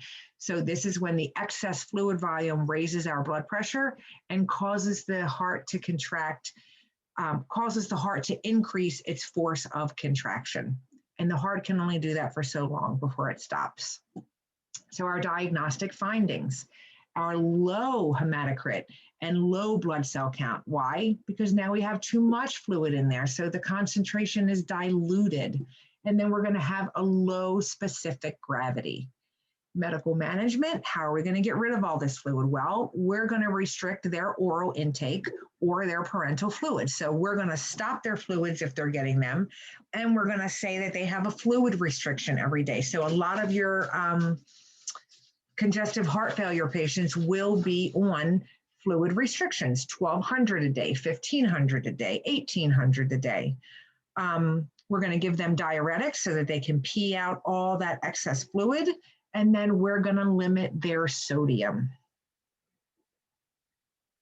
I'm not sure if I said it back on this side. Did I say that you guys should eat less salt? In this, we would want to, yes, okay, I just wanted to make sure that I said that. All right, so where was I? Okay, so this is pitting edema. So this is 1+. You can see on the foot here, it goes in about 2 mm's. +2 pitting edema is deeper. So you're going to push on the patient's skin, and when you take your fingers off, you're going to have an indent in the skin. So this is +2, this is +3, this is +4. You can see the progression to how deep the depression gets from where your finger was. And then we have brawny edema, which is where fluid can no longer be displaced because it's secondary to that excessive fluid accumulation in that interstitial fluid. So you don't have any pitting. tissue palpates as firm or hard, and then sometimes their skin is shiny, warm, and moist. So we would call this non-pitting edema. It's swollen, but it doesn't pit. So now third spacing, we've been talking about this. So third spacing is when large quantities of fluid from the intravascular or the intracellular.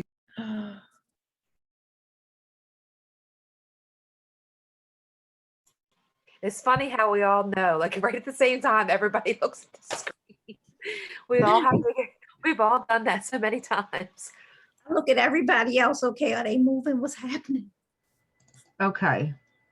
Where did you hear this slide? Because I didn't know where you stopped hearing me. Yeah, right when you started third spacing, you dropped out. Oh, okay. All right, so third spacing. This is when large quantities of fluid from the intravascular or the intracellular compartment shift into the interstitial spaces. This comes from a deficit in the ECF, the extracellular fluid. The fluid is not lost, but it's trapped in another body space and the body can't use it. The fluid volume remains relatively unchanged, but the percentages in various locations are going to be altered. So you still have the same amount of volume, but it's not where it's supposed to be. It's now in this, interstitial space where we can't do anything with it. So what causes third space? Well, sometimes if you have low albumin, that will happen. Albumin losses can occur if you have liver failure or any type of liver dysfunction. In patients who are malnutrition, we see it. Patients that have burns, if they've had severe allergic reactions, obviously if they have an increase in fluid volume. We see it sometimes in renal dysfunction because the kidneys can't get rid of the fluid. And then we see it in patients that have heart failure. So the assessment findings, the patients are going to present with the signs and symptoms of hypovolemia, but without the weight loss because it's still there. Okay, we didn't lose it. It's still there. It's just in another space. So you're going to see all the signs of hypovolemia, but no weight loss because it's still there. You're not going to see ascites or edema. So the diagnostic findings are you're going to be hemoconcentrated because you don't have that volume in your plasma. Your central venous pressure is going to be normal because you still have the fluid. And then your blood counts, they might be borderline. They may or may not show a deficit. It just depends. So ascites, when I say that they might have ascites, that's going to be a large amount of swelling in the liver area. And when you see it, these patients look like they're pregnant. There's no mistaking it when you see it. We see it all the time in patients that have cirrhosis of the liver or any kind of chronic liver failure. And then that generalized edema, that can be your legs, your arms, your trunk, it can be anywhere. It's generalized. So what kind of medical management are we going to do to fix this? So we have to get this fluid out of that interstitial space back into the intravascular area and the intracellular area.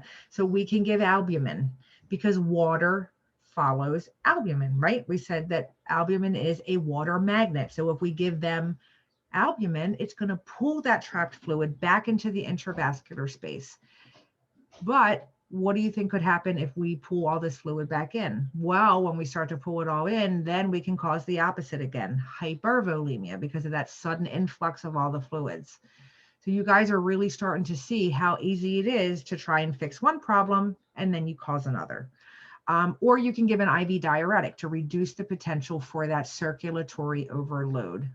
Let me make sure I got booted from here. Am I still recording? Yes. Okay. All right. So fluid volume deficit related to excessive fluid loss or inadequate fluid intake. So we're losing it from sweating or, running, doing like a marathon or something, or we're just not taking enough in. So what are we going to do to fix it? Well, we're going to treat the etiology. So we're going to give them oral fluid replacements if that's the issue. We're going to encourage PO intake. So we're going to choose fluids that the client enjoys at a temperature that they prefer. If they like ice water, we're going to give them ice water. If they like water at room temperature, we're going to make sure it's room temperature because we want them to drink it. We're going to avoid beverages with alcohol and caffeine because they increase urination and contribute to deficits. Caffeine is a diuretic. We're going to be doing strict I's and O's because we don't want to cause overhydration. And then some of the oral rehydration solutions that you may see, they're all listed right there. I'm not going to read them all. You can read those. Fluid volume deficit related to fluid loss or inadequate fluid intake. So what type of IV fluid replacement could we use? Well, we could use a hypertonic dehydration. So if the patient has hypertonic dehydration, we're going to treat with a hypotonic fluid. So what is happening to the cells with hypertonic dehydration? They shrink. They shrink. So what is going to happen if we give it a hypotonic fluid? They swell. They swell, exactly. These fluids are going to be your 510W, D5 normal, D5 half normal, or you can say, so if you're saying 0.9%, that's normal saline. So you can always say D5 0.9, or you can also say D5 normal. And then half normal is 0.45. So you can say D5 half normal or D5.45, however you want to say it. And then D5 Ringer's lactated. So if you have hypotonic dehydration, you're going to want to give a hypertonic fluid. And your hypertonic fluid would be 0.45% normal saline or half normal saline. And then isotonic dehydration, we're going to treat with an isotonic fluid. So that's going to be 0.9 normal saline, D5W, and then Ringer's lactated. So drugs, if your patient is having diarrhea, we can give antidiarrheal drugs, which can help restore the fluid volume because you're not having diarrhea anymore. We can give antimicrobials to treat bacterial diarrhea, which can lead to fluid volume deficit. We can give antiemetics, which help treat vomiting and nausea, which can lead to fluid volume deficits. And then we can give antipyretics, so your Tylenols for your fevers, because we know that when we have a fever, it can cause fluid loss, which can also lead to fluid volume deficit. All right, decreased cardiac output related to insufficient plasma volume. So what are we going to do to fix this? We're going to increase our body fluid volume, and we want to prevent fluid loss. So we want to give drugs that increase our venous return or improve cardiac contractility, are going to be used only when coexisting cardiac problems are present. Oxygen therapy, we can give them just nasal cannula, or maybe they'll need a mask. It's just a preference. And we're going to want to monitor those vital signs. So we're going to look at that level of consciousness. We're going to look at their skin and their mucous membranes. We're going to see what color they are. We're going to monitor that urine output hourly until fluid balance is going to be resolved. Because remember, we have decreased cardiac output. Nothing's being perfused. So we're going to see altered oral mucous membranes related to inadequate oral secretions.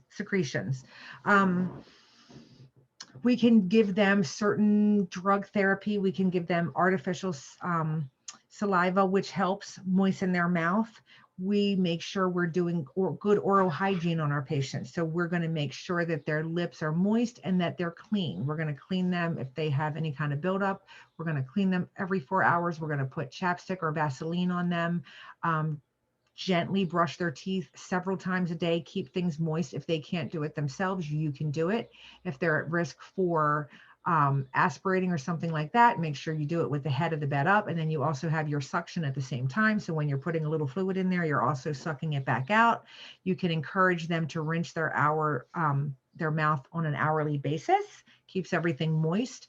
You want to avoid commercial mouthwash and glycerin containing mouthwashes and swabs, because they can cause them to feel more dry. And then I put notes in here for you guys to read. You can use hydrogen peroxide 2 to 3 times a day, tap water and normal saline rinses as often as possible. And then you want to prevent any complications to the oral cavity. So you want to make sure you're examining their mouth. You want to document the location, the size, and the character of any issues that they have. So any blisters, any sores, any areas of drainage. If they do have any open areas, you want to talk to the doctor and see if they want to culture them to see what's causing it. Obviously, avoid spicy or hard foods, especially if they have these issues in their mouth. It's going to be hard for them to eat. And then mouth care before and after their meals. So when patients have hypovolemia, they are at potential for having dysrhythmias because the electrolyte balances are out of whack. So we are going to want to watch for calcium and potassium elevations. When we see an increase of K, we see this sometimes with regular insulin and dextrose because it causes movement of K into our intracellular fluids. We can give didronal and methacin to help reduce our high calcium levels. And then we're going to monitor for signs and symptoms of dysrhythmias until they are rehydrated. So these patients are going to be on a telemetry monitor. We're going to be monitoring their heart at all times. That's the only time we're going to be able to recognize a dysrhythmia. So you're going to have a telemetry. The doctor may order an EKG, so they have something to compare it to. You're going to watch those vital signs, look at those heart rates, look at their oxygen levels. You're going to monitor to see if they're having any chest discomfort, any pain, any shortness of breath, things like that. Additional diagnoses, you might have constipation related to a decrease in body fluids. You're going to be at a high risk for injury related to that orthostatic hypotension, knowledge deficit related to medication regimen and preventative measures, high risk for impaired skin integrity related to deficiencies of interstitial fluid and inadequate tissue perfusion, ineffective air clearance related to thick tenacious secretions, potential for hypovolemic shock, and then potential for electrolyte imbalances. All right, so fluid volume overload. We have too much fluid. So fluid volume overload is not an actual disease, okay? This is an important slide. It is not an actual disease, but a symptom that comes from a physiologic problem in which our fluid intake or our retention exceeds that the body needs. It's either an actual excess of total body fluid or a relative excess in one or more of the fluid compartments. It can be isotonic, hypotonic, or hypertonic. And how does it happen? It can be because we infuse IV fluids too quickly. Remember I said as nurses, we're always monitoring that infusing fluids for sign of overload, listening to those lung sounds, doing that check for edema. It happens in patients that have heart failure because their heart can't pump that volume out. Patients that have kidney failure, if the kidneys are not working, it's not going to be able to get rid of the fluid. Liver failure, if you take in too much fluid, and then if you have excessive sodium intake, because water follows sodium. So these are our clinical manifestations of fluid volume excess. Too much fluid going in with failure to eliminate. So cardiovascular, you're going to have bounding pulses, increased blood pressure, JVD, that vein in your neck here is going to be pulsating. You're going to see it when your client turns their head to the side. You're going to have anorexia and nausea. You're going to have edema, dependent pitting edema, Respiratory, you're going to have pulmonary congestion. They're going to be wet. They're going to have crackles. You're going to hear advantageous lung sounds because look at all this fluid going into the lungs. You're going to see neurologic changes. You're going to have a change in their level of consciousness. They're going to be confused. They might have a headache from that circulatory overload. They might have a seizure. So the nursing assessment, when you are checking their cardiovascular status, you're going to see that increased pulse, bounding pulse quality. Remember, we said that there's mild, moderate, and then bounding. It's going to be very, very easy for you to feel in your peripheral pulses. Your blood pressure is going to be increased, but your pulse pressure is going to be lower. Your central venous pressure is going to be increased. You're going to have that distended neck and them hand veins, and then you're going to have engorged venous varicosities. Respiratory, you're going to have an increased respiratory rate. The patient's respirations are going to be shallow because they're breathing so fast, they're not getting those good breaths in. So instead of just breathing normal, they're going to be shortened. They're going to be like, they're not going to get that good inspiration and expiration. They're going to have dyspnea with exertion. So when they get up and they start moving around, they're going to get extremely short of breath. They can be dyspneic with no exertion, just sitting in the bed, they can be simply out of breath. When they lay down, they're going to get short of breath, and they're going to have those crackles on auscultation. So when you're listening with your stethoscope. And then when we're looking at the integumentary system, we're going to see that pitting edema in those dependent areas. So the legs, the arms, the sacral area. The skin's going to be pale and it's going to be cool to touch. So nursing assessment continued, that neuromuscular status that we're going to look for. It's going to be an altered level of consciousness. They might complain of a headache. They might say they have visual disturbances. They're going to have musculoskeletal weakness, and then maybe even paresthesia. So paresthesia, if you remember, is numbness and tingling in your hands and feet. You're going to have so much fluid going to your GI. You're going to have increased motility. You're going to have a liver enlargement. You're going to have ascites, polyuria. You're going to be peeing because you have so much fluid. You're going to have frequency. You might have diarrhea because you're getting that increased motility, non-pitting edema, cardiac dysrhythmias because the electrolytes are now diluted in all that fluid. So these patients are also going to be hooked up to the telemetry monitor, and you're going to be monitoring for arrhythmias. And they might also have projectile vomiting. So what are we going to do to fix these people that are overhydrated? Well, the aim is going to be to restore that normal fluid balance, and we're going to provide supportive care for all the issues that they're experiencing until that balance is resolved. And then we want to prevent further overload. So we can use diuretics if the overload is not because of renal failure. So if their kidneys aren't functioning, even if we give diuretics, it's never going to work because their kidneys can't excrete the fluid. Osmotic diuretics are usually prescribed first to help prevent electrolyte imbalances. Diet therapy, it could be mild or chronic. So long-term diet therapy, we might want to talk about restricting sodium and fluid. So they might be on that fluid restriction of a certain ml every day. Excuse me. And then restricting their sodium intake because water follows sodium. You're going to want to monitor their vital signs very closely. You're going to do those strict I's and O's because you want to make sure that whatever you're doing to help fix the overhydration is working. Daily weights, right? Daily weights are the most accurate indicator of our fluid status. You guys need to know that. Do not forget that. And that's important for you guys to know. And then you need to consider intermittent infusions. So when your patient is done with that antibiotic and they still have that small amount of that primary fluid going, medlock them, disconnect them from that IV. That little fluid going over several hours can cause someone, especially someone that has CHF, to become fluid overloaded. So daily weights, and consider medlocking your patients. Very, very important. All right, so now we're going to talk about diuretics. So a diuretic is a drug that decreases our renal reabsorption of sodium either directly or indirectly. Diuresis is the increased rate of urinary flow. Filtration is when we move from when it moves from the blood into the renal tubule via the glomerulus. Secretion is when it moves from the blood into the renal tubule, not from the glomerulus.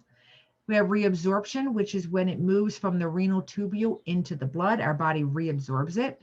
Excretion is when we move it out of the body into the urine. And then a natriuretic is a drug that increases the excretion of sodium. So this is just some of the terminology we're going to be using when we go through these slides. So how do diuretics work? You guys need to know how diuretics work. So this is an important slide.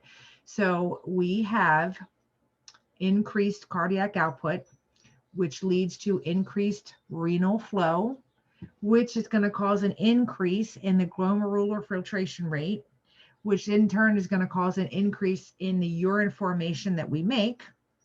Then you're going to see those renal afferent arterioles are going to dilate.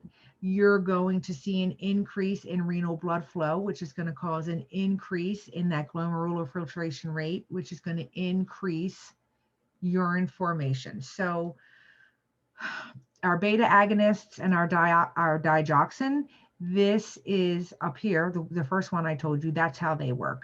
Down here, this where we dilate the renal arteries, which increases the renal blood flow. An example of this would be dopamine.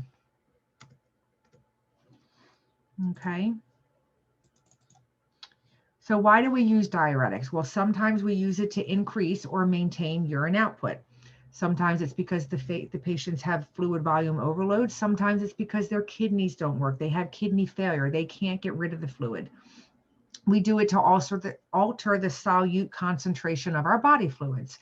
So if a patient has hypercalcemia, too much calcium, or hyponatremia, not enough sodium, we do it to remove excess fluid. So our patients that have congestive heart failure or chronic liver disease, we do it to reduce blood pressure. So for our patients that have hypertension, and then we do it to increase our venous capacity for patients that have acute pulmonary edema.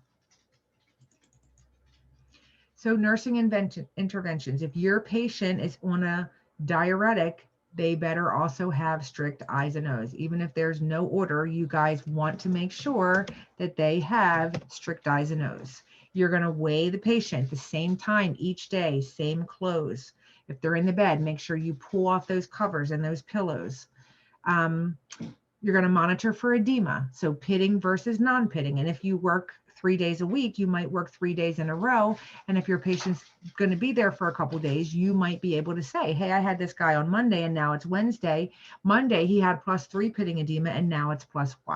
So you're going to be able to see that transition.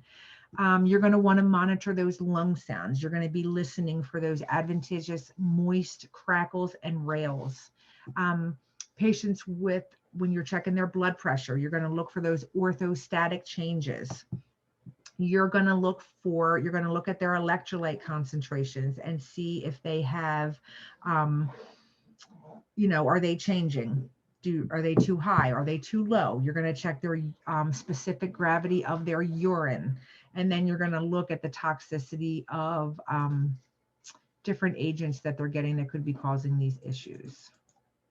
So we said that sometimes osmotic diuretics we give first. So these pull water into the renal tubule without sodium loss. One type of osmotic diuretic is osmotrol. It's also known as mannitol. It's only available for IV use. We have osmotic, which is an isosorbide. This comes in a PO pill, or it can also be in an eye drop. And then we have Aquacare or carbamide, which is urea, and it comes in IV. So IV mannitol. Mannitol is a sugar that is not typically well reabsorbed by the tubules in our kidneys. It acts to help pull in large amounts of fluid into the urine. Due to that osmotic pull, that's exerted by the large sugar molecule. Because the tubule is not able to reabsorb all the sugar pulled into it, large amounts of fluid are then lost in the urine. So that's how we get rid of that fluid volume. Mannitol is not just limited to the kidneys. It can also pull fluid into the vascular system from the extracellular fluid.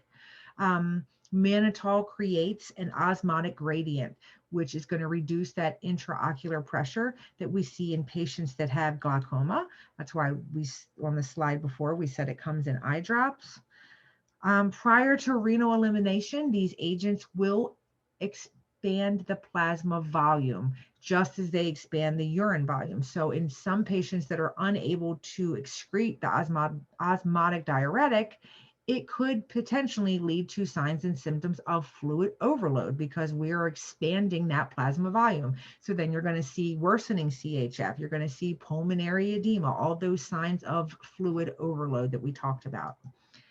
And then glucose is also capable of causing osmotic diuresis if the levels are higher than 180.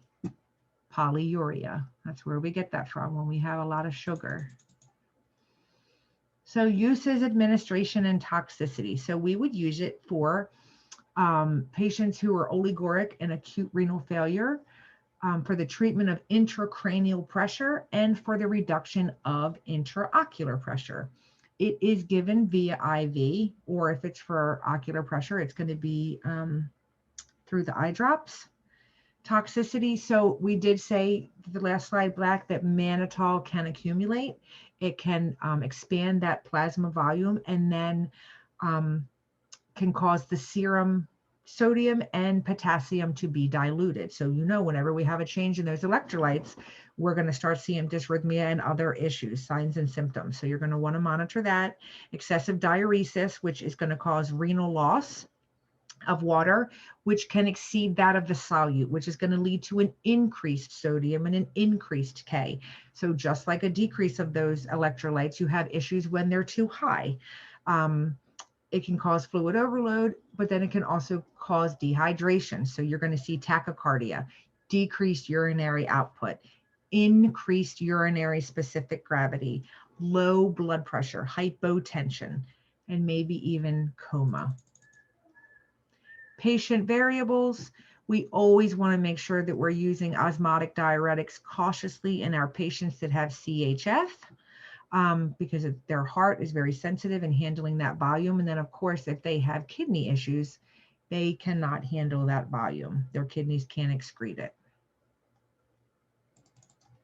We also have loop diuretics. So you have Lasix, which is also furosemide. This comes PO, IM, or IV. We have Bumex, or also bumetadine, which is PM, IV, and IV. IM and IV. We have Adesrin, which is PO or IV, and then Demodex, which is also furosemide, and that comes PO or IV. So loop diuretics are named loop diuretics because they work in the loop of Henle. They are also referred to in the medical setting as high ceiling diuretics because they cause a greater degree of diuretics than other diuretics. What happens when we give these diuretics? We're going to see a lot of sodium-rich urine. It increases the renal loss of sodium, potassium, magnesium, chloride, and water.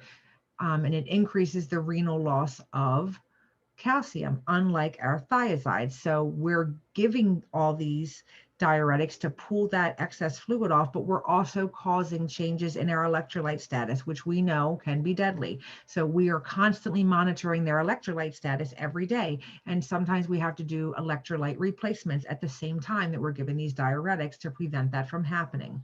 Furosemide will acutely increase venous capacitance when it's given through IV. This action will lead to decreased cardiac preload, which in turn decreases pulmonary congestion in the setting of pulmonary edema. So when you give this medicine, it's going to decrease your blood pressure. So just like when we learned about in pharmacology, when we're given those blood pressure medicines, this is something that I look at as well. what if their blood pressure is already low? Do I want to give them something that's going to further decrease their circulatory volume? These are the decisions that nurses have to make. So the doctor's going to put the order in and say to give it, but you're going to be responsible for recognizing and using your critical thinking skills and saying, is this something that I really should be giving? And then you make that judgment call, and then you call the doctor and he'll let you know if he still wants you to have it. All right, so uses. We use it for patients that have hypertension with poor renal function. We use it for patients that have edema from congestive heart failure. We use it for patients that have hypercalcemia.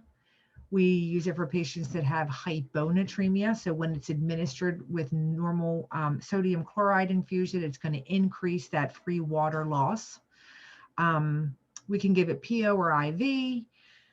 IV, you want to give it slowly because it's sometimes, and some people can cause hearing loss.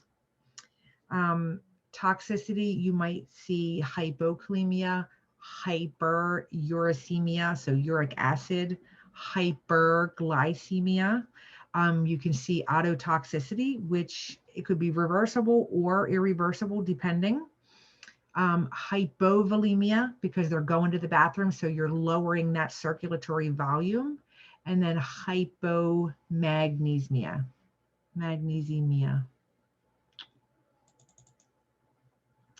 Patient variables. So we want to use loop diuretics cautiously in patients that have gout because it causes that uric acid to be reabsorbed. Patients that have gout is an increase in uric acid. So if we are giving a diuretic, a loop diuretic that causes the kidneys to reabsorb that uric acid, then they're going to have an outbreak of gout. Diabetes mellitus, so just diabetes. You might have hypokalemia related to the diabetes. So remember, we said insulin carries potassium into the cell with it. So the risk is already there for low potassium. Hyperkalemia, also related to diabetes. So worsening of insulin resistance and that inhibition of the body to uptake that glucose, and then the decreased insulin release. So you want to be careful if they have any allergic to diuretics, mostly sulfa derivatives. Use very cautiously in patients who have severe liver disease because a decreased potassium can cause a hepatic coma. And then you want to be careful when you're administering cardiac glycosides such as digoxin, because digoxin can further decrease your potassium levels. And remember, we're giving these loop diuretics, it's already decreasing their potassium levels. So thiazide diuretics, these are your diuryl, chlorothiazide that can be given PO or IV. Your hygroton, also PO. Hydrodiuryl or HCTZ, hydrochlorothiazide, that's PO. Our metolazone is PO. Indapamide is PO. And methylclothiazide is also PO. So these are some of the medications that you guys are going to start to see in the clinical setting. So how do they work? Thiazides work on the early distal tube. They help to block sodium reabsorption. So if we don't reabsorb sodium, we're not going to reabsorb water. It increases the renal loss of sodium, potassium, chloride, magnesium, and water. It decreases the renal loss of calcium, unlike the loop diuretics, which increased it. These are the first line drugs to help manage essential hypertension. So before they put them on a calcium channel blocker or a beta blocker, they will give them a diuretic first. Thiazides decrease the glomerular filtration rate and may lose their antihypertensive activity in patients that also have renal disease. And they are considered mild compared to the loop diuretics that we just talked about. So we can use them for hypertension. We can use them for edema, and we can also use them for hypocalcemia because they have a decrease in loss of calcium. So hypocalcemia, We give as a single dose in the morning. If we have to give 2 doses of this medication, we give the second dose no later than around 5 o'clock p.m. Why do you think we don't want to give it after 5 o'clock p.m.? Because they're going to be up all night going to the bathroom. Yes, very good.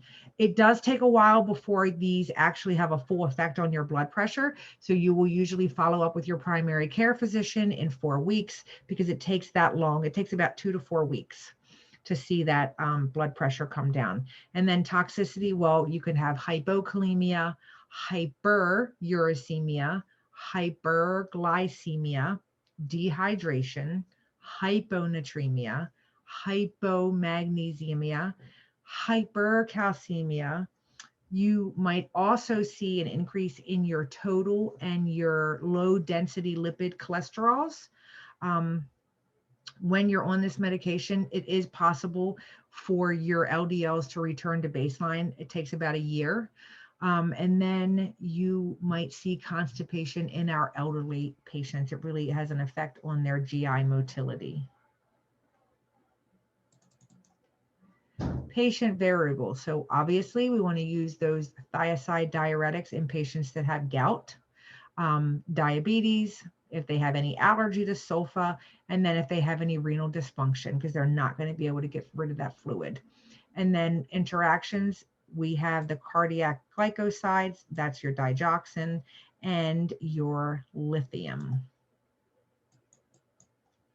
Then we have potassium sparing diuretics. So this is your mitomor, which is PO. This is your aldactone or spironolactone, which is taken PO. And then your direnium, which is also PO.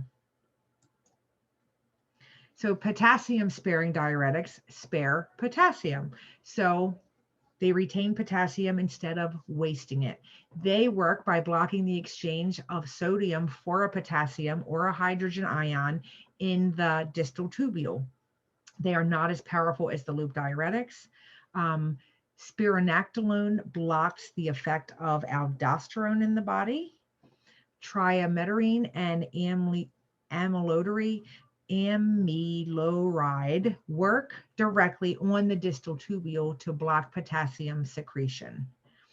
And then you're going to have renal loss of K and magnesium are going to be decreased. So you're not going to see where patients have to get your potassium infusions or your potassium replacements because it's going to spare the potassium. So uses, it blocks the potassium wasting action of other diuretics. In states of hyperaldosteronism, it's used to help maintain that sodium-potassium balance. We use it for patients who are at a high risk of hypokalemia associated with diuretic use. And we usually don't use these alone. They're usually used with another type of diuretic. They're given PO, and they can be toxic, obviously hyperkalemia. So you're going to be looking for all those electrolyte disturbances. So those cardiac issues, all those dysrhythmias, they're going to be on heart monitors. And spironolactone is also known to cause gynecomastia. So that's where men can, their breasts can actually increase in size. And then lastly, patient variables, you want to use those potassium sparing diuretics cautiously.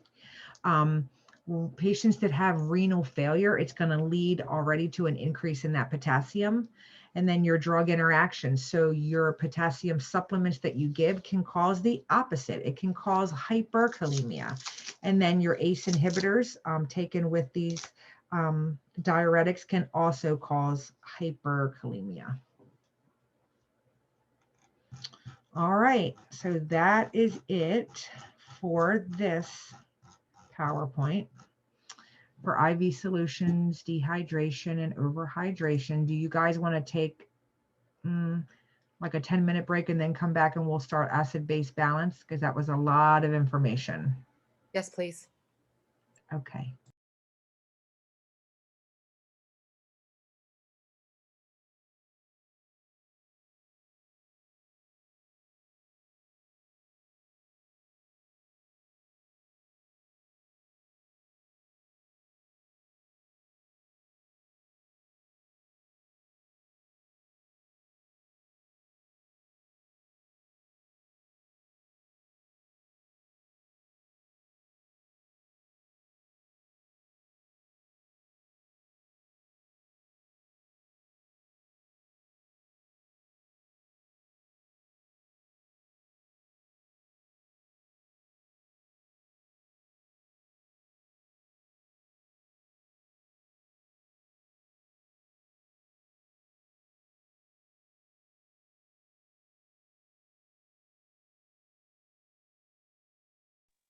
We can't hear. Professor, we can't hear you.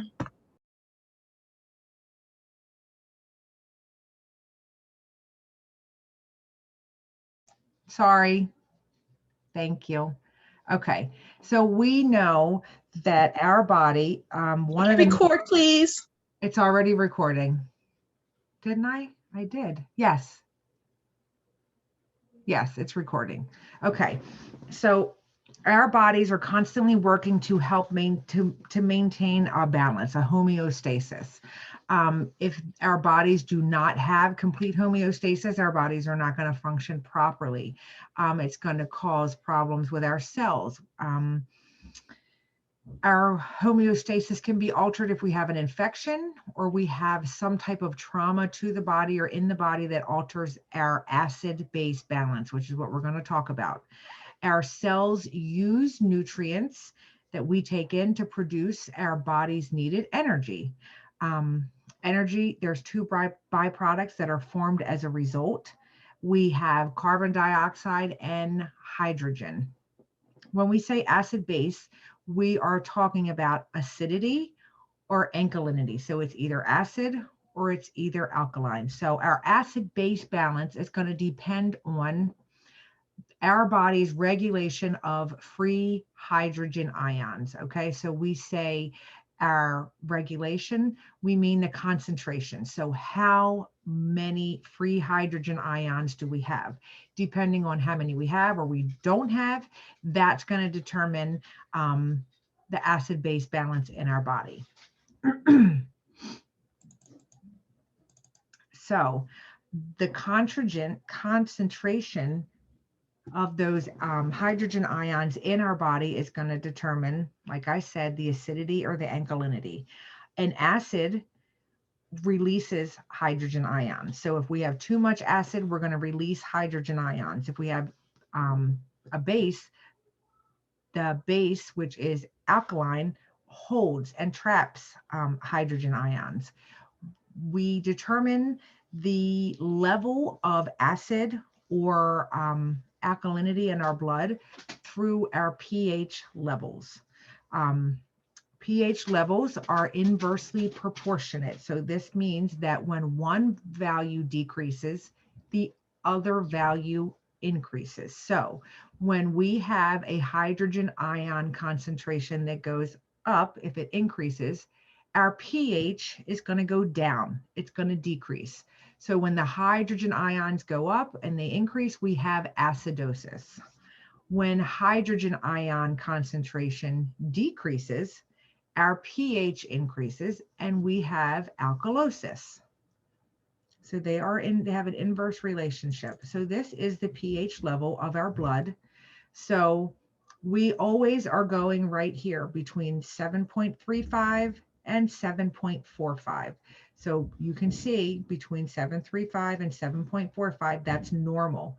If you go up higher than 7.45, between 7.45 and 7.80, you're going to have alkalosis. If you're lower than 7.35, you're going to have acidosis. If you go to the adverse ends of either one of these, so higher than 7.80 or lower than 6.80, then we're going to see death because your body's homeostasis is just completely out of whack and nothing's going to work.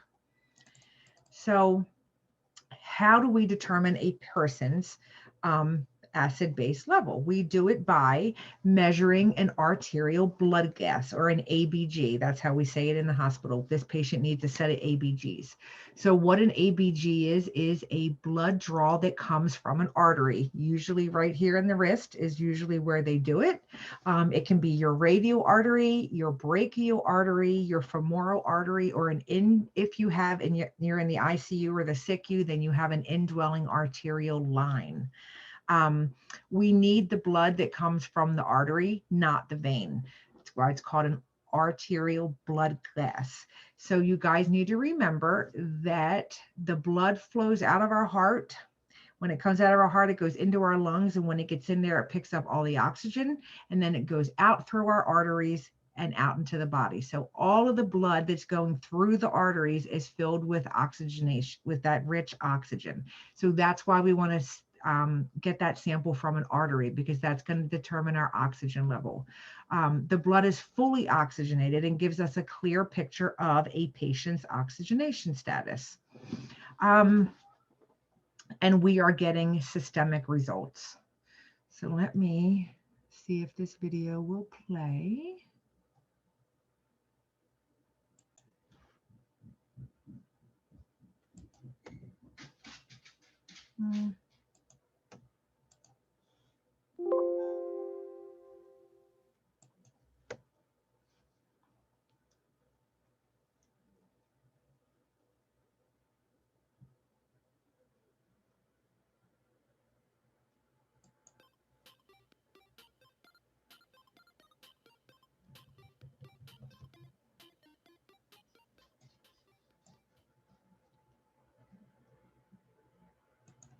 Hi there, my name's Andrew. I'm one of the final year medical students. Could I just check your name and date of birth, please? Sure, it's James Alexander, 13th of December 1989. Nice to meet you, James. Today I've been asked to do a procedure called an arterial blood gas. This involves taking some blood from the artery in the wrist. I'm going to use some local anaesthetic, so it shouldn't be painful, but it might be a bit uncomfortable. Is that okay? That sounds fine. Can I just check before we begin? Have you ever been told you have problems with your circulation? No. Okay. Do you take any blood thinners, such as warfarin? No, I don't know. Okay. And have you ever been told that you have problems with clotting? No. Brilliant. Can I also check, James, do you have any allergies at all? No, I don't. Brilliant. I'll just gather my equipment.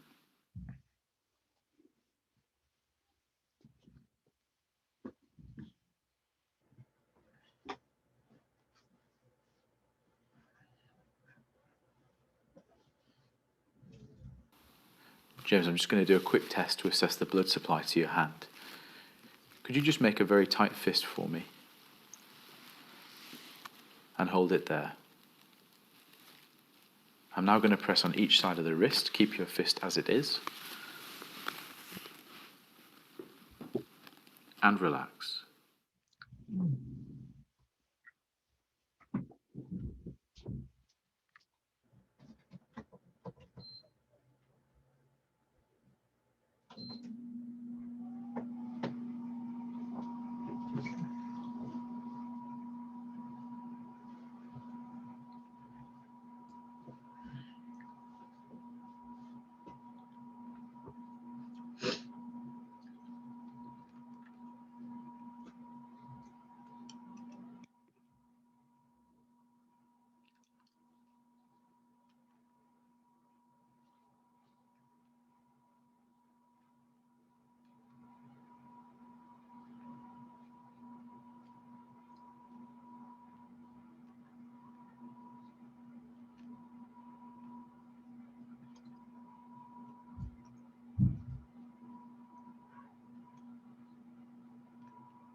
James, that's the end of the procedure. Thank you very much.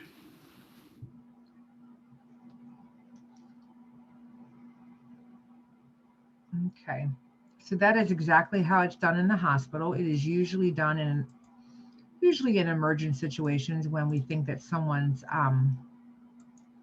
oxygen level is compromised. So that's an arterial blood gas. Usually respiratory therapy is the one that comes and does that.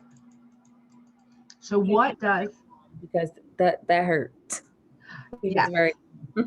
It's a thick needle. It's not a small needle at all. I've heard some patients that say that it didn't hurt at all, but those patients are few and far between. Most people say it's uncomfortable.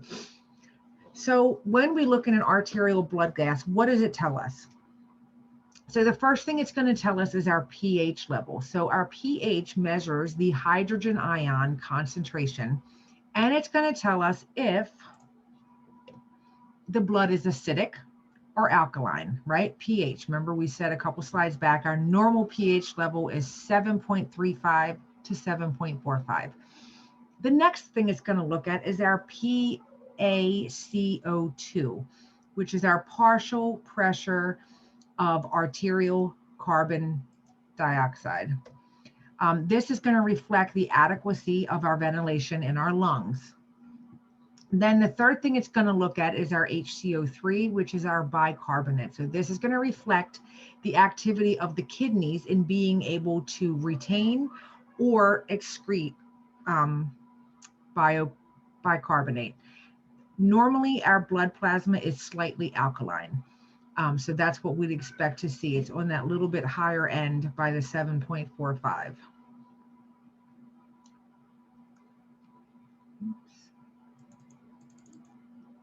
So this is just a picture again of obtaining that ABG, how you would do it, but we already watched the video. So when we look at our pH, it's going to tell us how acidic or how alkaline our blood is. Normal value ranges are going to be between 7.35 and 7.45. Whoops, sorry. 7.45.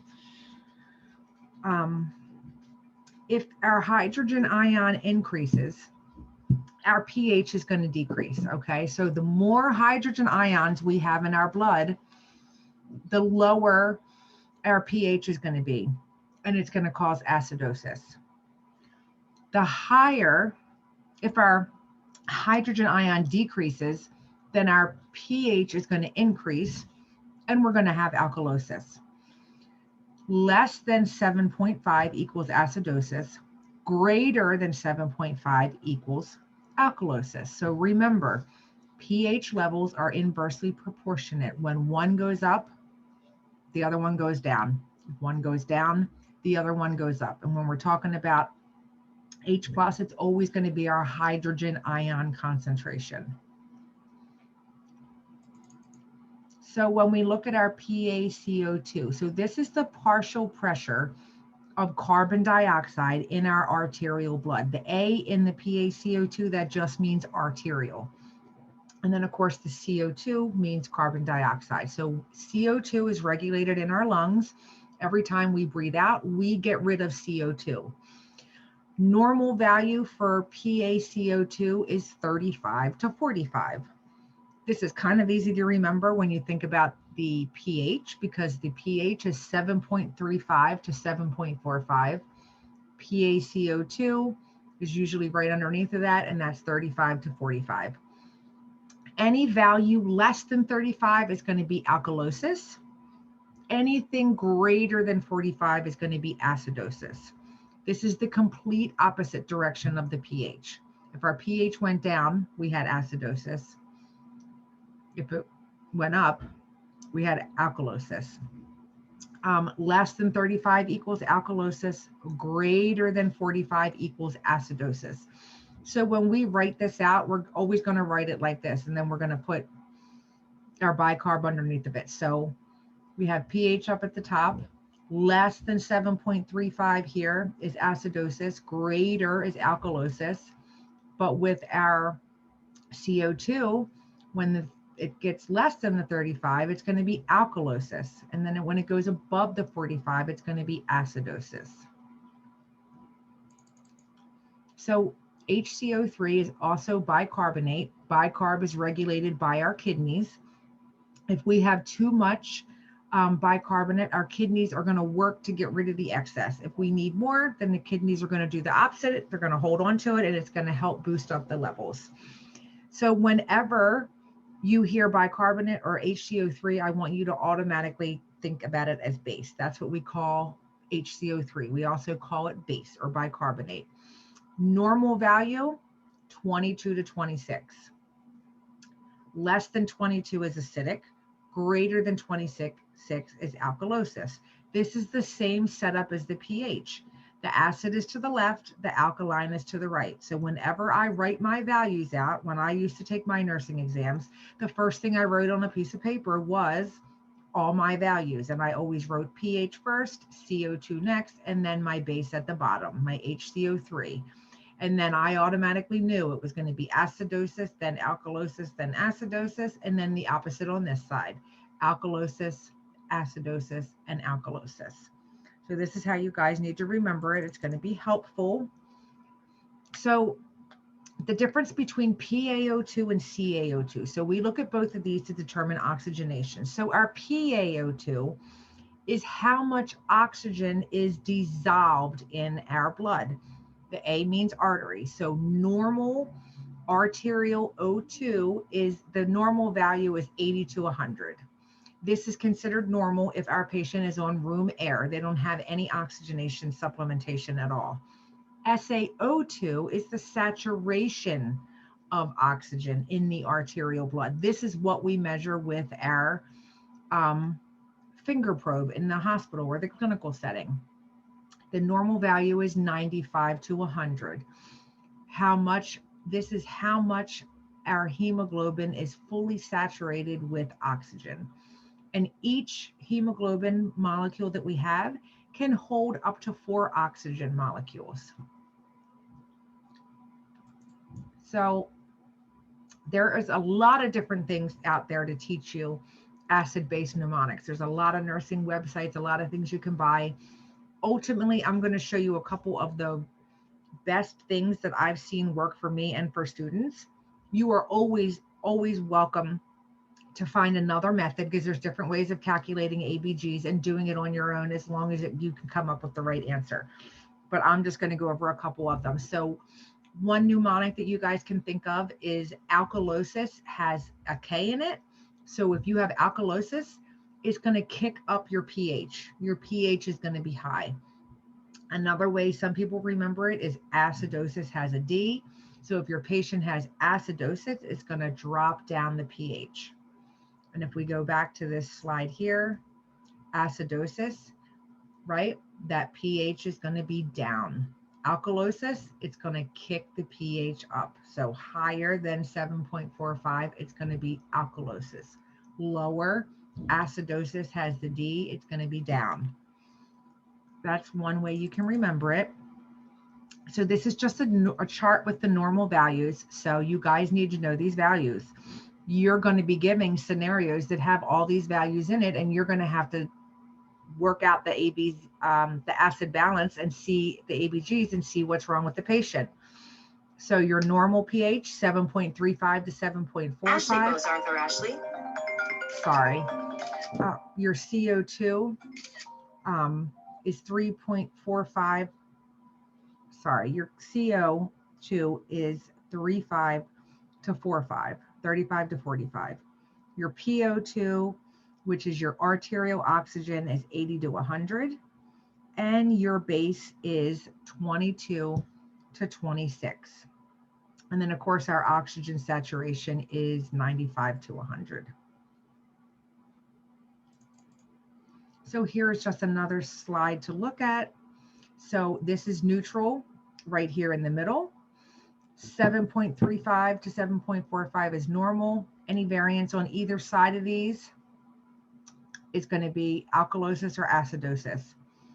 4.5 to 3.5. This is, so some people put it backwards. It's not 4.5 to 3.5, but I wanted to list this way. Some people put it 45 to 35 so that they can put, where's the one slide? So see how on this side, how we, at the bottom here, we have acid, alkalosis, and then acid. So some people, when they teach it or they learn it, they're learned that they just reverse this 35 and this 45. They put the 45 over here, and that way all three of these become acidosis. And then they put the 3.5 over here, and then all of these are alkalosis. So they don't have to worry about kind of like that back and forth. It just depends on what you want to do. So I wanted to teach you that if you guys wanted to do that. And then your HCO3, which is your, so when we talk about alkalosis or acidosis, if we're having an issue with your PaCO2, it's going to be a respiratory issue, right? Because it's your oxygen. If we are having an issue with your HCO3, your bicarbonate, it's going to be a metabolic issue. So how do we interpret an ABG? Well, the first one is to look at it and see if it is an acid or a base. So where's the abnormality? What's the source? So you're going to want to look at your ABG, determine based upon the reading that you get, the number, is it an acid or is it a base? Then you're going to determine if it's metabolic or respiratory. Your third step is you're going to determine if there's any compensation, whether if there is carbon compensation, if it's partial or if it's complete. And then step 4, you're going to look at your PO2 because this is going to reflect the body's ability to pick up oxygen from the lungs. All right, so let's look at this. So your pH is 7.52. What is your pH according to our acid base? Alkalosis, alkalines. Yes. It's higher than 7.45, so it's alkaline. Our PaCO2, we have a number of 28. Is that acidosis or alkalosis? Acidosis. Alkalosis. Alkalosis. Yeah, Acidosis. Is it acidosis or alkalosis? I Alkalosis. think it's alkalosis. yeah, alkalosis. I'm like, wait a minute. It's Because it's less than it's 35. high. It's the opposite. So it's alkalosis.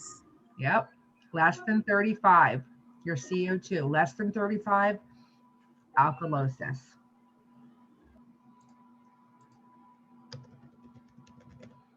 All right, and now let's look at our HCO3. Oh, did I just delete it? Was it just there? I think it said, oh, you know what? I thought it There's said something there. 28, but no, that one says 28.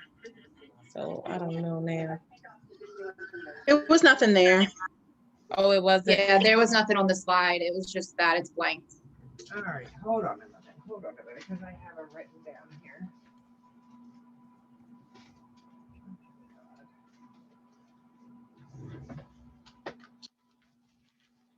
I must have deleted it by accident. God help me.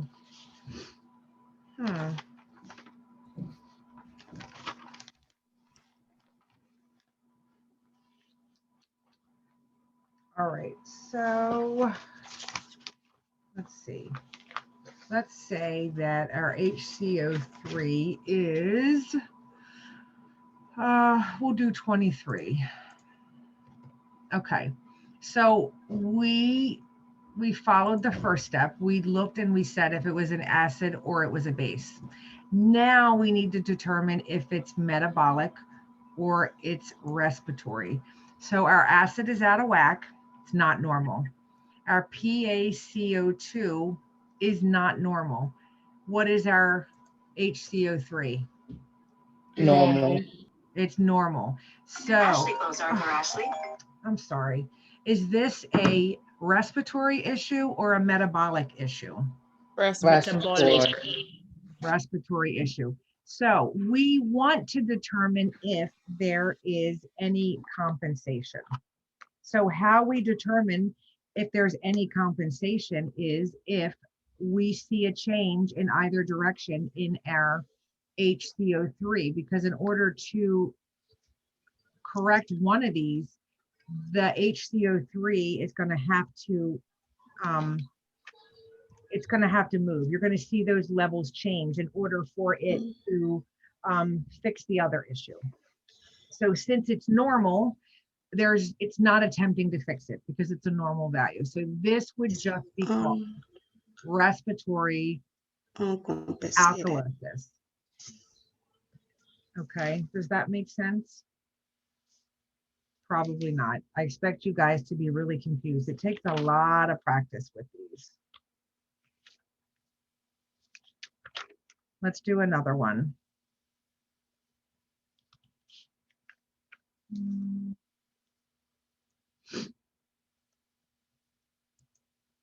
All right, so this is our pH 7.32. Is it acid or is it base? Acid. Then we have a PaCO2 of 55. What is that?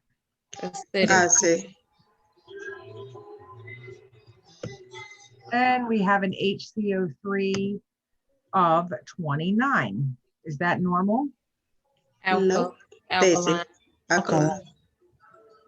Alkaline. You can also put base. It doesn't matter. You can just put base. Base is the same thing as alkalinity. So however you want to put it. Okay, so we determined if it was an acid or a base. Now we have to look at it and see if it is metabolic or respiratory. So Because opposites, would it be metabolic? Respiratory alkalosis. Alkalosis. Respiratory alkalosis, I think.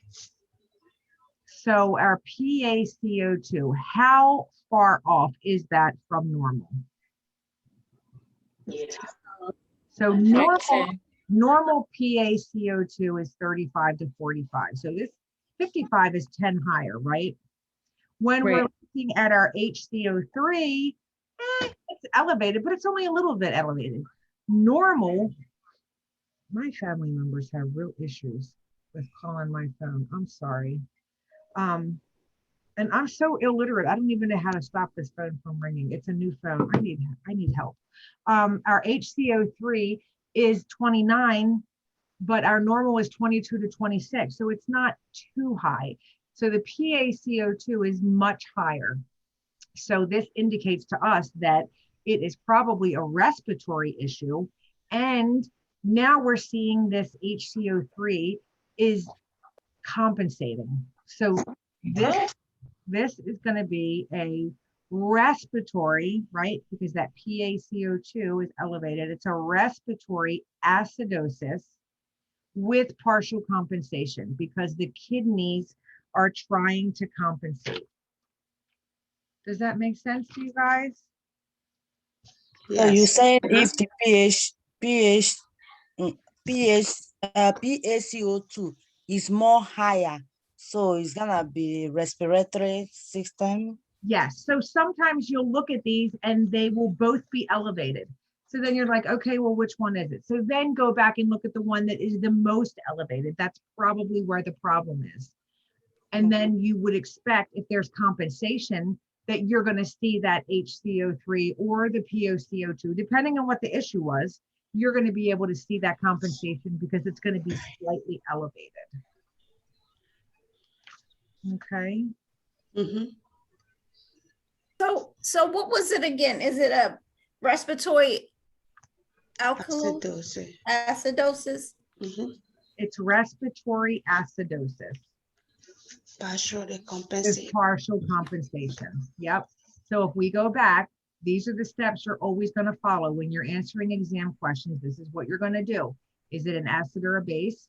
Then we want to determine what the source is. Then we want to determine if there's compensation and if there's partial or if there is complete. All right, let's do another one. Oh, that was the only one we had. We're going to do more. We have case studies that we're going to do. Oops. Now I deleted it. Hold on. Excuse me. Did you have a question? Yeah, I understand partial compensation, but if it's complete compensation, how would you see it? Because if it's completely compensated, what does that mean? We're going to talk about that. I have a problem that's going to. Okay, thank you. Sorry. Yeah, we're going to go over that. Isn't okay, I'm about to talk about it. Sorry, go ahead. Yes, that's okay. All right, so we're going to talk about it at the end. So some of the things that we will see is metabolic acidosis and alkalosis. So these are our issues with our HCO3, our bicarbonate. So metabolic acidosis or alkalosis is going to occur as a result of a metabolic process. It's not a respiratory issue, right? It has to do with that HCO3. It is a disturbance in the body that changes that HCO3, that bicarbonate, that base level in the extracellular fluid. We're going to see this change in that HCO3 levels in the ABGs that we draw on our patients. So when we have an issue with our HCO3, our bicarbonate, our lungs and our kidneys are going to work to compensate for the disorder. They will either excrete or retain PaCO2 in the lungs or HCO3 and those hydrogen ions in the kidneys to try and balance everything out. So when we have metabolic acidosis, so we have a proportionate deficit of bicarbonate in the extracellular fluid, usually caused by an increase in acid or an excessive loss of bicarbonate or base. The lungs are going to attempt to increase carbon dioxide excretion by increasing the rate and the depth of respirations. Usually it's not enough. It doesn't usually help. It's that compensatory mechanism that's built in our body. It's going to happen, but it's usually not enough to fix the problem. So then what's going to happen is the problem's not going to be resolved. So our kidneys are going to attempt to compensate, and they're going to retain bicarb, and they're going to excrete more hydrogen. Okay, that's metabolic acidosis. So when a patient has metabolic acidosis, they have an increase in their hydrogen ion production. Their pH is going to be below 7.35. Okay, it's going to reflect that hydrogen ion concentration. And your HCO3 levels are going to be below 22 because of that hydrogen or loss of the bicarbonate. So what's causing it? Well, it could be our kidneys' inability to be able to excrete that acid. Maybe you have renal failure. Maybe you have some kind of tubular necrosis. Your kidneys just can't do it. You might have excessive GI losses. So maybe you're having, diarrhea, C. diff. You might have some type of malabsorption issue or a fistula. We see this in patients who have had overdoses. They take pills, especially with your salicylates and your ammoniums. Sometimes we see it when patients have a depressed CNS system, and then left untreated results in ventricular arrhythmias, which can cause coma and cardiac arrest ultimately. So what will you see in your patients that have metabolic acidosis? Well, you're going to have clinical manifestations that you're going to have hyperkalemia. So you're going to have too much potassium in your body. There's going to be a shift of acid to the intracellular fluid, and the potassium is going to go to the extracellular fluid. Your patients are going to be anorexic. They're not going to have any appetite. They're not going to want to eat. They might say they're nauseated. They might say they're vomiting. They're going to have warm, flushed skin, and they're going to have that increased respiratory rate and depth. They might have that Kussmaul's breathing. This is because the lungs are trying to compensate. They're trying to blow off all that CO2 that's in there. That's the compensatory mechanism. Because of the hyperkalemia, you're going to see these cardiac dysrhythmias.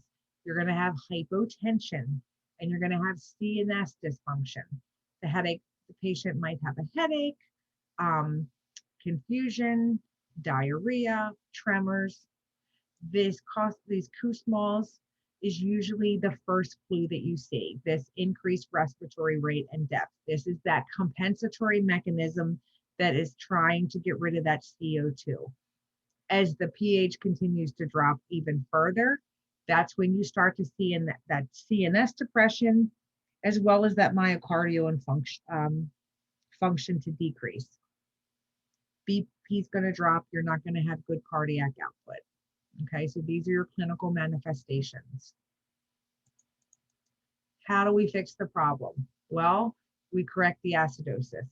So respiratory compensation is the first line of treatment, right? It's a respiratory problem. We're going to do, We're going to use that respiratory compensatory mechanism. So maybe they need mechanical ventilation. If it's because they have diabetes, then we're going to give rapid acting insulin to help reverse that diabetic ketoacidosis. And we're going to bring all that K back into their cells.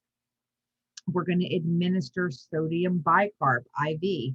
And for people who don't have compromised kidney functions, we can do dialysis to get rid of all the buildup in their blood.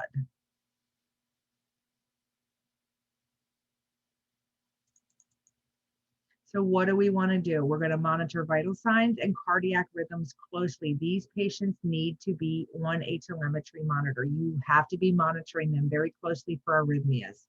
We want to make sure we have IV access so that we can give them fluids or any other type of IV medication that they're going to need. We're going to position them so that they can breathe better. We want them to be upright in bed so they're getting good airflow in and their chest is straight. You're going to monitor their potassium levels because we said they were going to be high. You're going to see that CNS depression in some of these patients. So you're going to want to orient them frequently. Tell them what their name is if they don't know. Reorient them to their environment, why we brought them in the hospital, where they are. And they're going to need a lot of reassurance because they're going to be confused. And the fact that they have trouble breathing. When patients don't have good breathing, they panic and they get anxious. They have that feeling that we've been talking about all night of that impending doom. So this is all your nursing implications. So this is another slide that tells you about metabolic acidosis. So there's all those signs and symptoms that you guys are going to want to watch out for.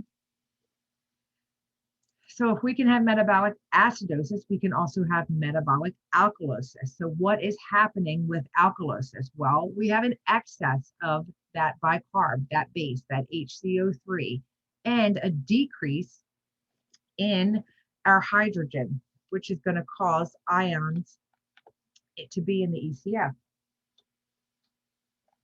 It can be a result of acid loss or an increased base ingestion, excuse me, or retention. The body will attempt to compensate by retaining carbon dioxide, that CO2. We might see very slow, very shallow respirations in our patients. We also might see periods of no breathing at all. The kidneys are going to attempt to excrete the HCO3 and then sodium ions. Sorry. And they're going to retain, they're going to excrete the bicarb and the sodium ions with the excessive bicarbonate, and then they're going to retain the hydrogen ions. So we see this in patients who vomit.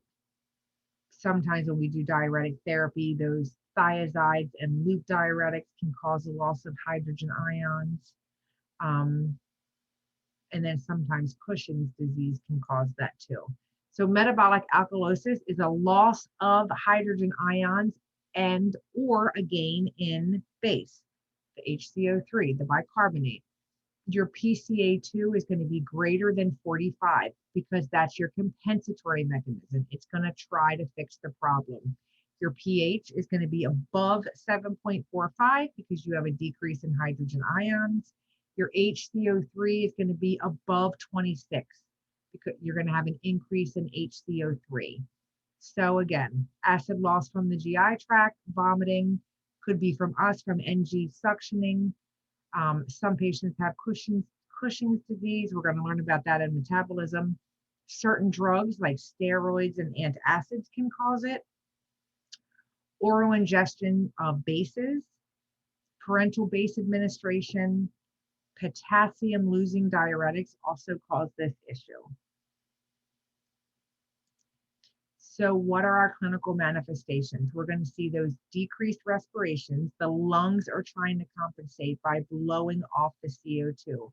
You're going to see cardiac dysrhythmias, seizures. Patients may be dizzy, confused, even agitated. They might complain of tingly fingers and toes, those paresthesias. They can also complain about them around the lips. Hypotension, polyuria. They're going to be going to the bathroom a lot.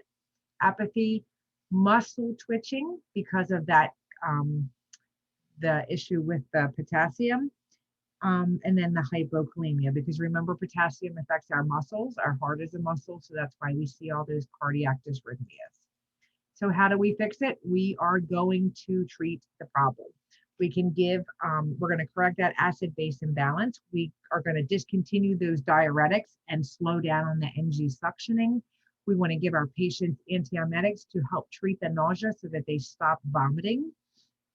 We can give a medicine called Diamox. This helps increase the renal excretion of that bicarb. And then we're going to give potassium and sodium chloride. So we're going to monitor vital signs and their cardiac rhythms. We're going to monitor their level of consciousness and reorient them to the environment, why they're here, what's going on. Make sure that we have good IV access. And then we're going to be doing strict eyes and O's. And here's a little slide that shows you all the signs and symptoms of metabolic alkalosis. All right. So now we're going to talk about respiratory acidosis and alkalosis. This can occur as a result of respiratory disturbances. The respiratory disturbance is going to alter that carbonic acid level that's in the ECF. And we're going to see those altered levels in that PaCO2 level when we do an ABG on our patient. The lungs are trying to compensate by retaining or eliminating that PaCO2 from the bodies. The kidneys are going to try and compensate through conservation, either formation or excretion of bicarbonate. So those are both your compensatory mechanism, one in the respiratory system, one in the kidneys. So when we talk about respiratory acidosis, it's going to be an excess of carbonic acid in the ECF. Excess is going to be produced by inadequate ventilation. So there's something wrong in our respiratory system. An increase in our ventilation eliminates the plasma CO2 levels and increased carbonic acid levels. Increased levels of CO2 stimulate the medulla in the respiratory center to increase our respiratory rate. The respiratory rate increases, our CO2 is expelled, and then our CO2 levels in the blood are reduced. If our respiratory rate isn't effective, the CO2 levels then stimulate the kidneys to eliminate those bicarbs, those acids, the hydrogen ions, and they conserve the bicarb and the sodium ions. So what's happening with respiratory acidosis? We have that carbonic acid, that CO2 is building up in our bloodstream, and our pH is dropping to below a normal level. So we're going to see our pH levels less than 35, right? That's going to be acidic. And then a PCaO2 greater than 45. So we see respiratory acidosis in patients that have lung diseases. So any kind of lung disease that's going to cause inadequate ventilation. So just your normal patient that came in that has pneumonia post-surgery from atelectasis. All those little bronchioles are just closed up. You can't get good air in there. Patients that have had a pneumothorax, any kind of patients that have pulmonary edema, emphysema, COPD, anything in your lungs that's going to cause inadequate ventilation. Anything that would cause depression of the respiratory center, so head injuries, overdoses. If you have any kind of airway obstruction, and then if you've had any chest injury or inadequate chest expansion, you obviously are not going to get that good respiratory rate. So our patients, they are going to present with vasodilation. They are going to have tremors. They might have muscle twitching. You're going to be looking for those cardiac dysrhythmias. They might be tachycardic. They might have flushed skin. They might complain of being weak and having a headache. They might present with somnolence, decreased ventilation. They can have convulsions or confusion, disorientation, even hallucinations because of that increased CO2. And they might even be in what we call a stupor or a coma.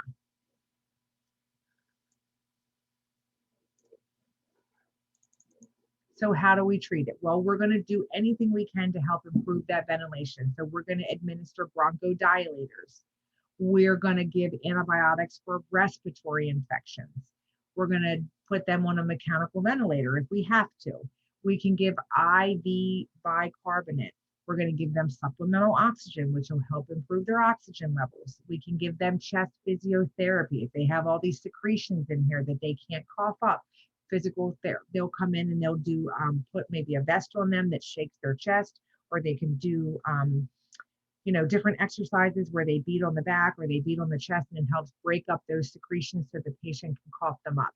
And then if it was caused because of any kind of foreign body in the airway, then we would want to remove that foreign body.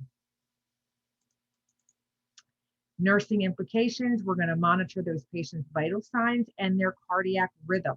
We're going to report respiratory changes quickly.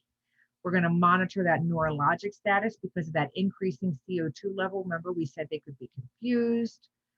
They won't know what's going on. They could have hallucinations. We're going to perform suctioning. We can do that deep nasal suctioning if we have to get those secretions out.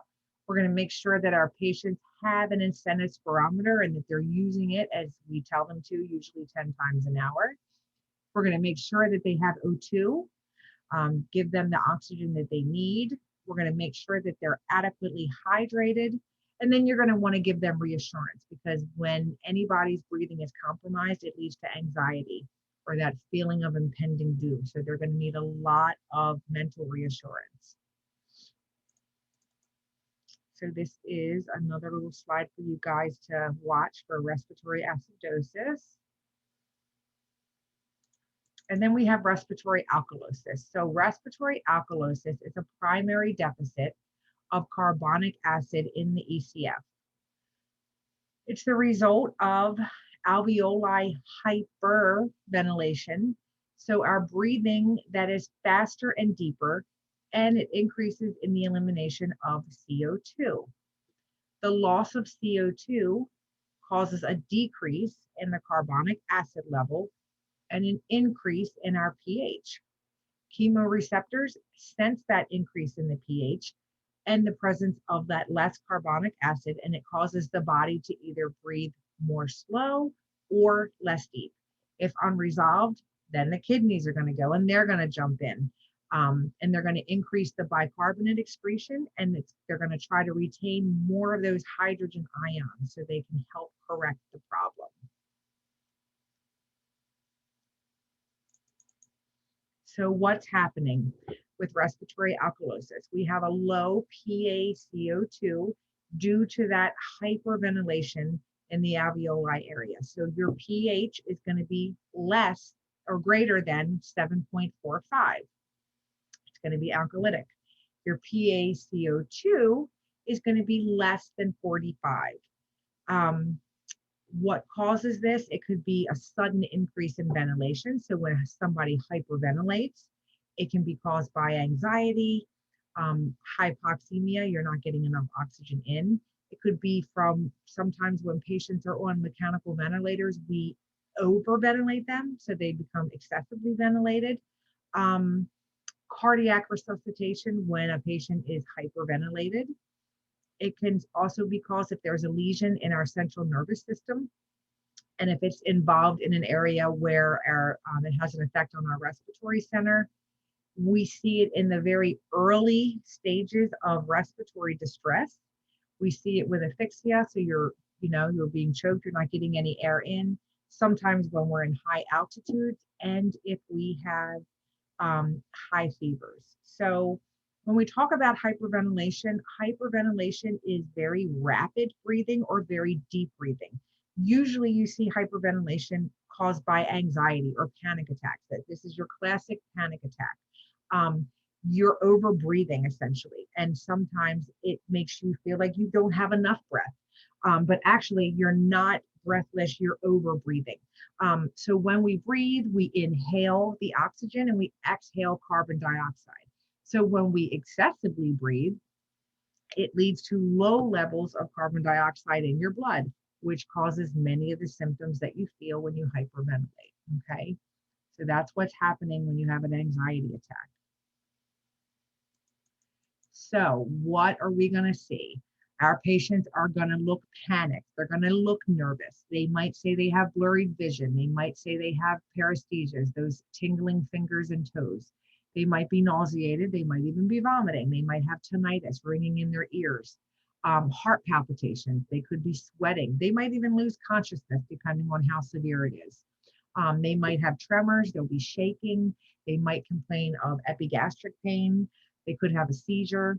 They might be hyperventilating, and they might even feel lightheadedness. So hyperventilation, again, it's that period of rapid or deep breathing, usually caused by an anxiety attack or a panic attack. Overbreathing makes you feel like you're not breathing enough or you feel breathless. So when you breathe in, you're inhaling that oxygen and exhaling carbon dioxide. Excessive breathing leads to low levels of carbon dioxide in your blood. Why? Because you're breathing so quickly, and it causes the symptoms of hyperventilation. So what are we going to do? Well, we're going to remove the causative agent. We're going to give oxygen. We treat hyperventilation by having a patient breathe into the bag. By breathing into a bag to breathe in that CO2 because it stays in the bag. Encourage patients to breathe slower, right? Because if they breathe slower, it's going to cause an accumulation of that CO2. You might have to give them a sedative. Maybe they have anxiety. They might need Ativan. They might need Halidol. They might need something. And then if it's too severe, then they might need some type of mechanical ventilation. So we are going to provide medications or whatever we need to do to help relieve the patient's anxiety. We're going to monitor their vital signs. We want to make sure that they have good rest periods because if they're anxious, it can increase that hyperventilation. So we want them to be relaxed. We want them to rest. And then we're going to provide safety measures. So they're going to be a high fall risk. We're going to put seizure precautions up, make sure we line the bedsides in case they have a seizure in the bed so they don't hurt themselves. Put your chair alarms on and then monitor their level of consciousness. And then this is a slide for respiratory alkalosis that you guys can use to study. So a couple slides back when we were talking about ABGs, we talked about how we interpreted them. So we first interpreted them by using, we looked at the values and we determined if they were acid base. And then we went and we determined if it was a respiratory problem or if it was a bicarb problem.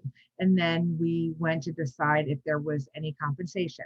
But there's other ways that you can determine acid-base balance. I think it's good for you to know because some people really prefer these methods and it just clicks with them.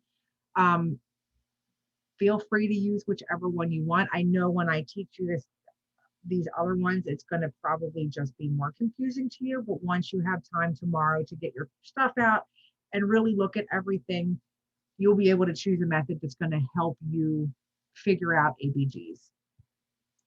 Okay, so there is something called the Rome method.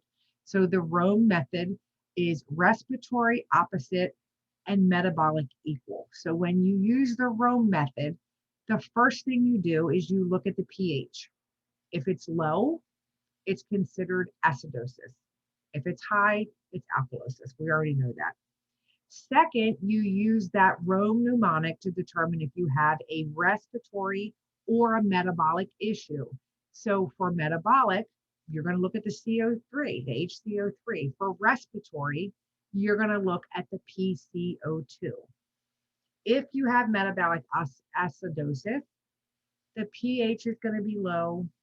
The HCO3 is going to be low. If you have metabolic alkalosis, you're going to have pH high, HCO3 high, okay? So both metabolic states, whether it's acidosis or alkalosis, the pH and the HCO3 are going to go in the same direction. If it's acidosis, your pH and your bicarb are going to be low. If it's alkalosis, your pH and your bicarb are going to be high. That's the ME part of Rome. Metabolic equal. Okay, if it's a metabolic issue, both of those are going to be equal. Respiratory is opposite. So if you have respiratory acidosis, your pH is going to be low. Your PCO2 is going to be high. It's the opposite. One's low, one's high. And then if you had alkalosis, your pH is going to be high. Your PCO2 is going to be low. This probably seems much easier for a lot of you. If you like it and you want to use it, that's fine. I don't care what method you use. There's also another tic-tac-toe method. I'm not going to teach you guys that. It's out there. You can Google it, watch all the nursing videos, decide which one you want to use. As long as you get to the right answer, that's all I care about. So this is more about the Rome, respiratory opposite, right? pH is up, PCO2 is down. That's alkalosis. If it's acidosis, your pH is down, your PCO2 is up. If it's a metabolic issue, both your pH and your your bicarb are going to be high in alkalosis. And if it is an acidosis, it's going to be your pH and your bicarb are both going to be low. Okay, so it's pretty straightforward. So this is what it would look like. This is the Rome method. So now we're going to do we're going to do some more problems. I want to go get my whiteboard so I can write some of these down. So I will be right back because I've got it, but I didn't bring it upstairs with me. Oh.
All right, guys. All right, so let's look at this first problem. So our pH. So now what's the first step we're going to do? We're going to look and we're going to evaluate each one. We want to know if it's an acid or a base, right? So what is this one? This Base. Respiratory acidosis. Is the acid? Metabolic acidosis. Respiratory. So let's just start with, let's do it. Yeah, the pH is acidic. A respiratory acidosis partially compensated. Okay, Martha Lynn, can you mute your thing real quick? Because let's do it one thing at a time. Okay, we want to evaluate each thing at a time. That's the first step. You get too far ahead of yourself, then you wind up missing something. So what is our pH? Acidic. Acidic. 7.26, so it is acidic. All right, so pH 7.26 acid. What is our PCO2? Alkalosis. And what is our HCO3?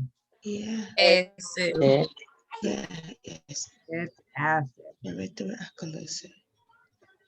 HCO3. 18.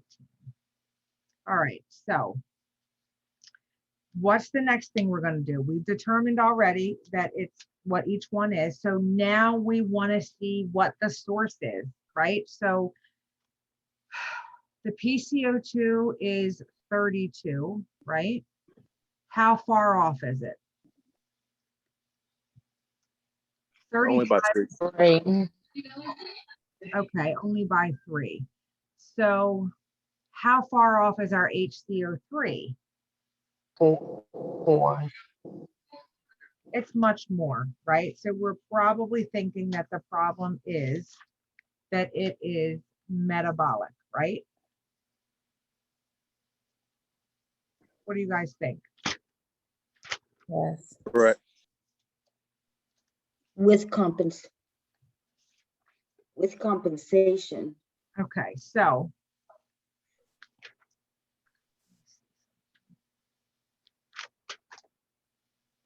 all right, so we think it's a metabolic issue with compensation. So metabolic acidosis, right? Is it, so if we want to know if it's partially compensated, if the pH is still, if the pH is still a little off and it's not normal, then it is considered partial compensation. If it is, the pH returns completely to normal, then it's considered full compensation. Partial compensation is when the other value is still not completely normal. If the other value turns completely to normal, then it's full compensation. That's the difference. What did we say the CO2 was? What's the 32? That's alkalosis.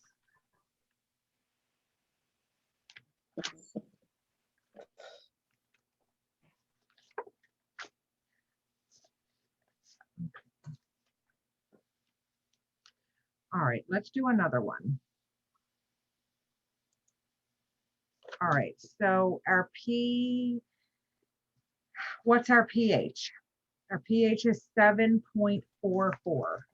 Is that acid? Normal. Normal. It's normal.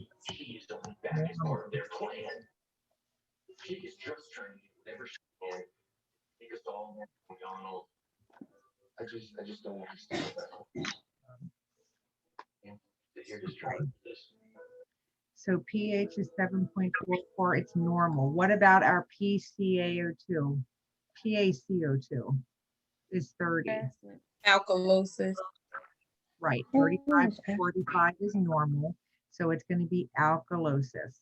Our HCO3 is 21. What's normal? 22 to 40, 22 to what? 26. 26. Okay, so is it normal? No, it's low. No, acidic. Acidic, but it's just barely acidic, right? We see a big difference here with the PaCO2. So do we think it's a respiratory issue or a metabolic issue? Respiratory. Yes, respiratory what? Alkalosis. Right. Respiratory Fully compensated. Fully compensated. Well, so the pH is normal, but it's the HCO3 that's trying to compensate. So for this one, it's just going to be a partial compensation because the acid is still a little bit off. Okay. 7.1. Let's do another one. How do you guys feel about this? Do you hate it? I'm confused why it's a partial because I thought normal was 7.45 to 7.35 for the pH was normal. So isn't it full compensation if the pH is 7.44? So, hold on a second. So would it only be fully compensated if the pH is normal and one of the other values are normal? 2 of them have to be normal. So no, it's just the pH. That's not mean, what she just said. That's why I'm asking her.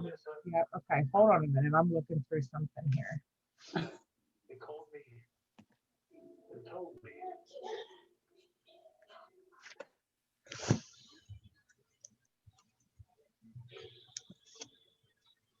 So if you guys are, if you're using, when you're looking at compensation, if you're using that room method, you can look at the PCO2 and the HCO3.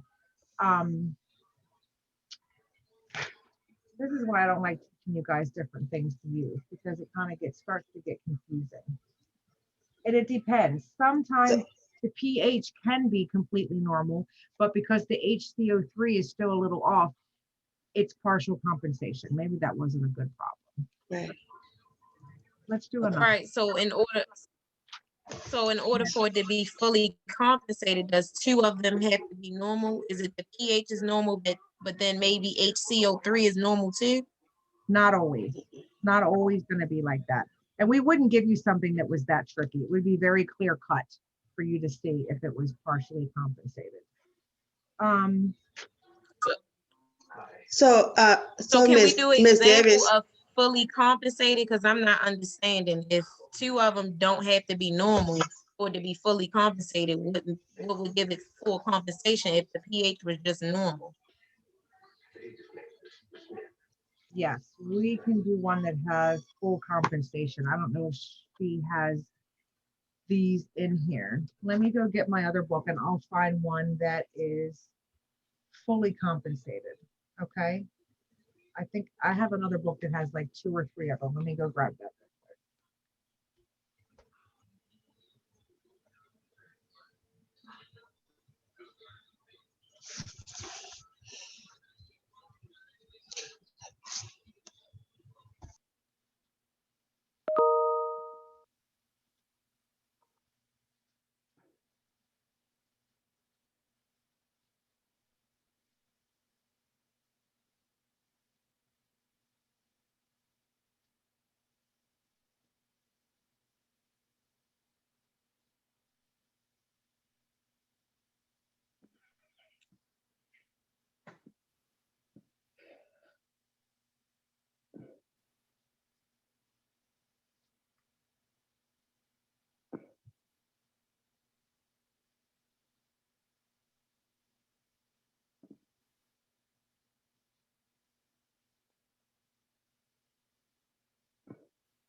All right. All right. So can you guys see this whiteboard if I hold it up? Or is it can you see it? Does it look backwards? We can see The letters look backwards? Or you can't see it? We can see it. And Maureen said, could you let her back in, please? Okay. So let's do this. If we have a pH of 7.20, a PCO2 of 37.5, and then a HCO3 of 18. So what is the 7.20, an acid or a base? Acid. Okay. What is the CO2?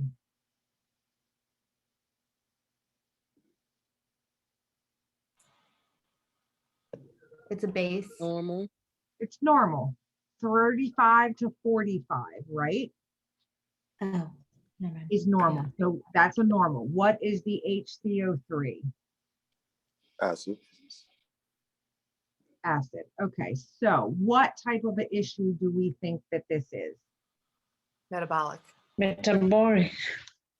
Right. So in this case, we have metabolic. Our PCO3 is completely normal, so we have fully compensated. Okay, so No, uncompensated. Is fully it compensated uncompensated? because the PCO2 is completely normal. So that's fully Right. compensated. Okay. There could be an instance where one of them, that wasn't a good example, and I wouldn't give you that on the test. It would be clear. It's either going to be partially compensated, one of the levels is still going to be a little bit off, or it's going to be completely normal and it's going to be full compensation. So I don't want you to think that was just, I'm going to So take do you that out. base it off of the PCO2? Huh? You base it off the PCO2? Well, you base it off of whatever the normal is. So if you determine what your acid base imbalance is, and then you look at that third level that you have. If it's completely normal, it's fully compensated. If it's abnormal still, it's partial compensation. So it's trying to fix the problem, but it hasn't fixed the problem. So would this be metabolic acidosis fully compensated? Yes, fully compensated metabolic acidosis. Okay, so I have a question because I have these flashcards that I bought, like were from one of the nurses that does like YouTube videos. So she has here, like fully compensated you would have a normal pH. Let's say your PaCO2 is less than 35, and then your acid base, your HCO3 is less than 22, and then she just has fully compensated metabolic acidosis, and the metabolic system is the blame for the acidosis, and the respiratory system has fixed the situation.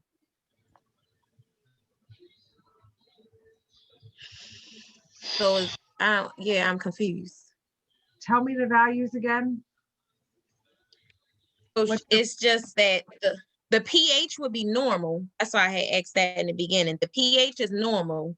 Okay. But then the PaCO2 is less than 35.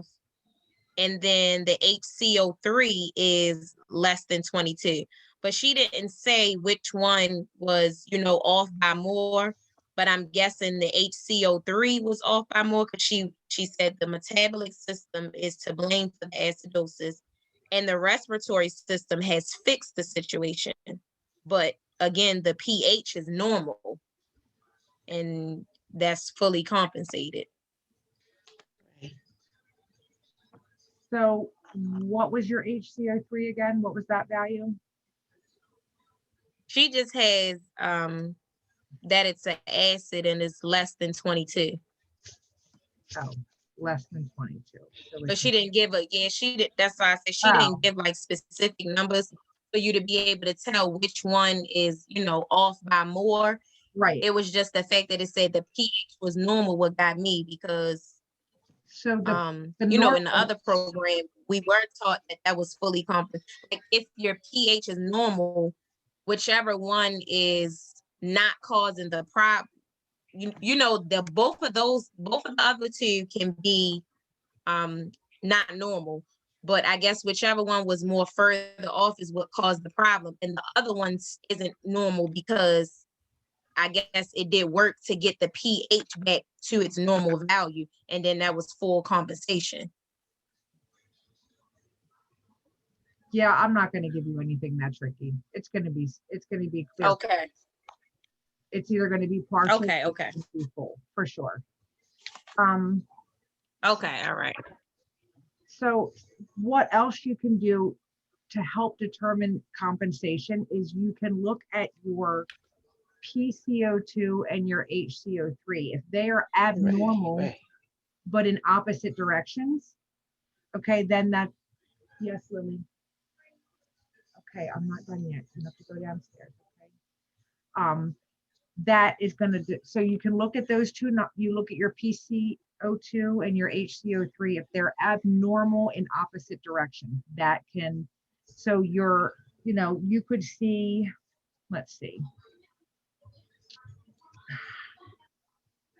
If your pH is still abnormal, it's going to be partially compensated. If it has shifted completely to normal, it's going to be fully compensated. Does that make sense? So let's do this problem. This is hard not being in a classroom and not like really being able to have a board and just throw stuff up. Can you repeat what you just said? If the what is, Well, I was just talking about pH. right, If the pH is abnormal, I was just using it as an example. If the pH is abnormal, then it's partially compensated. If it's completely shifted back to normal, then it's full compensated. okay. All right, so let's do this one. So a pH of 7.32, PaCO2 of 55, and an HCO3 of 29. You can see. All right, so what is the 7.32? An acid or a base? Acid. Acid. What is your PaCO2? An acid or a base? Acid. Acidosis. What is your HCO3 is 29? Is that an acid or a base? Base. Acryosis base. Or acryosis. Alkalosis. All right, so we have an acid, and an alkalosis. So what do we think the problem is? They're both Respiratory. yeah. So the respiratory is causing the problem. Your pH The respiratory is gonna be the issue. Your pH is acid, your PaCO2 is acid. So respiratory we know is causing the problem. So it's a respiratory acidosis. Now we need to determine if there is any compensation. So now we can go look at the, we want to look at that PCO2 and that HCO3. We want to determine if they are abnormal in opposite directions. So the PaCO2 is abnormal. The HCO3 is abnormal. Are they abnormal in opposite directions? They are. That's another way of looking at it. So that means that the bicarb is trying to fix the problem. The pH is abnormal, so it's partially compensated.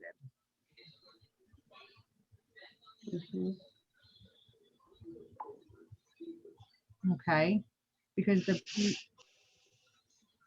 you have all those abnormals. So the bicarb is abnormal because it's trying to fix the problem.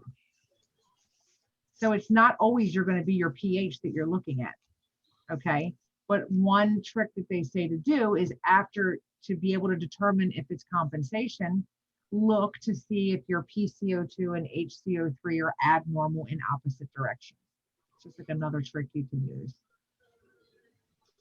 So in this case, the PCO3 and the HCO3 are all abnormal. They're in opposite directions. One is acidic, one's alkalosis. So yes, it is a partial compensation. The kidneys are trying to fix the problem. Let's do another one.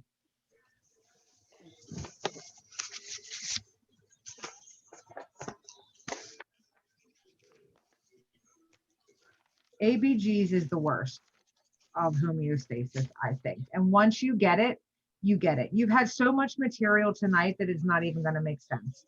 Like you probably, once you come home from work tomorrow or you look at it tomorrow morning, it's going to start making sense. We've had too much information in one night. Okay, pH of 7.44. 7.44. Normal. Oh, normal. Okay, normal. PaCO2 of 52. 52. Acidosis. Acidosis. HCO3 of 35. Normal. Acryosis. Obese. Alkalosis. All right, so we have acidosis for our PaCO2 and alkalosis for our HCO3. Which one is more off?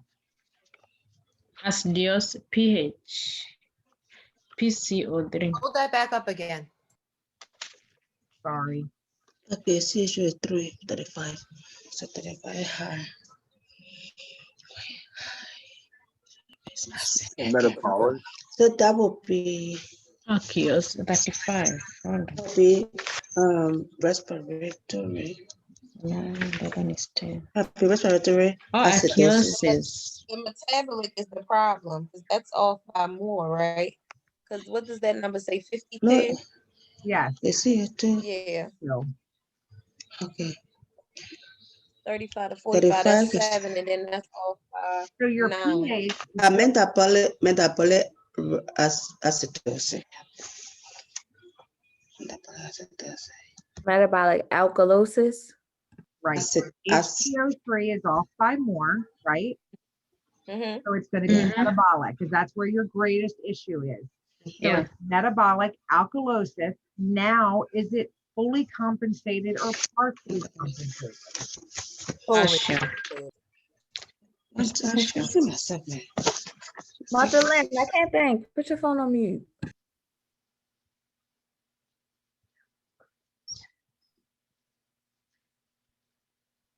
So we're going to, in this case, we're going to look at the pH. Is it normal? Yeah, yeah, it's normal, Yes. but you said the other one is still not normal, so it will be partially compensated. Mm.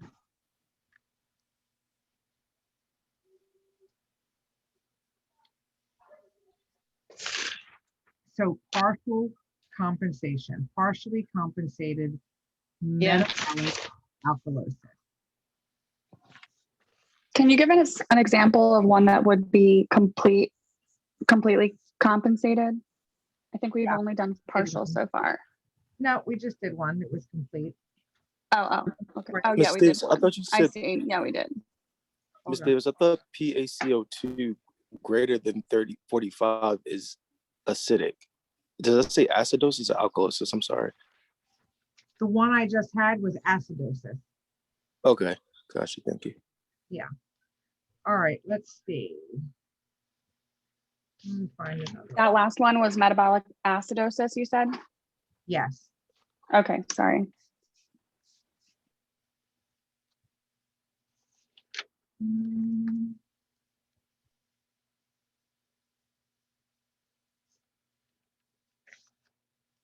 Find another problem.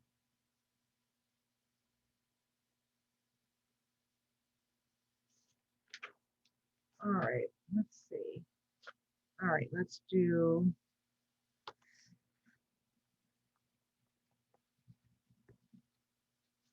All right, so a pH of 7.44, a PaCO2 of 52, and then a HCO3 of 35. So what is our pH? Normal. Normal. What is our PaCO2? Acidosis. That's it. What is our HCO3? Alkalosis. All right, which one do we think is the problem?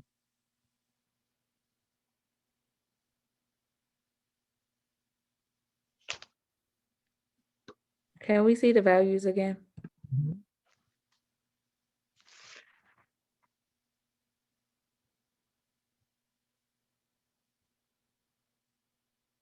Is it the bicarbonate?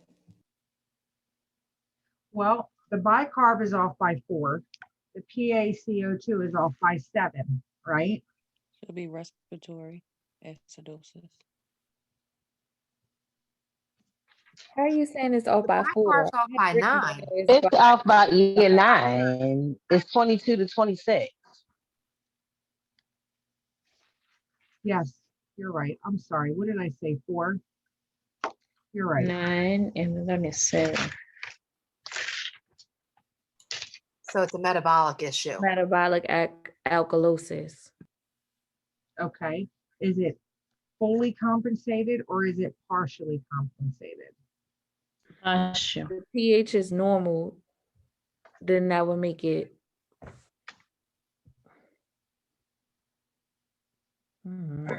guess fully, I don't know. What do you think? Full or partial? I guess Partial. it would be partial because the PA They both still off. abnormal. Yeah, so if the PaCO2 would have been within range and then the pH is in range, that means it's fully, right? But if only one of them is in range, then that means it's only partially. Am I understanding that correctly? No, you can have it sometimes where it's just one. So in this case, it's fully compensated because the pH has now returned to normal. Oh my God, that's what I've been asking That's this whole what time. Tessa But was you saying. said no. But it's not always going to be that case. It's not That always. is so confusing. So how will we know when that is the case? Well, you would have a question that was very clear, obviously. on a But this test. question isn't clear because this looks like the other examples you gave us, and we were told it was partial.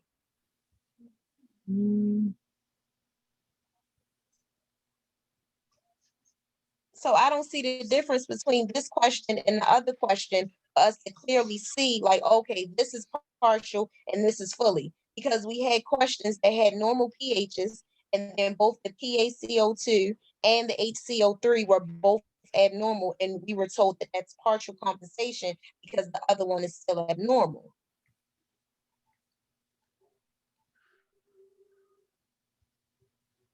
I don't know what the other problem was that we did. Do you remember which one it was? No, because you were writing it on the board. So can I ask a question for clarity? Yeah. I don't mean to interrupt. So if the pH has returned to normal and it's within normal range, is it always fully compensated? That's what we're talking about now. She said, no, it's not going to always be fully compensated. Because if the pH has returned to normal, that means homeostasis has been recovered. Even right. That's what I thought. Yeah, even though the underlying problem has not been resolved, for the interim, pH is back at homeostasis. Right, because the other value is working to get the pH back. It got the pH back normal, and I thought that meant fully compensated. Right.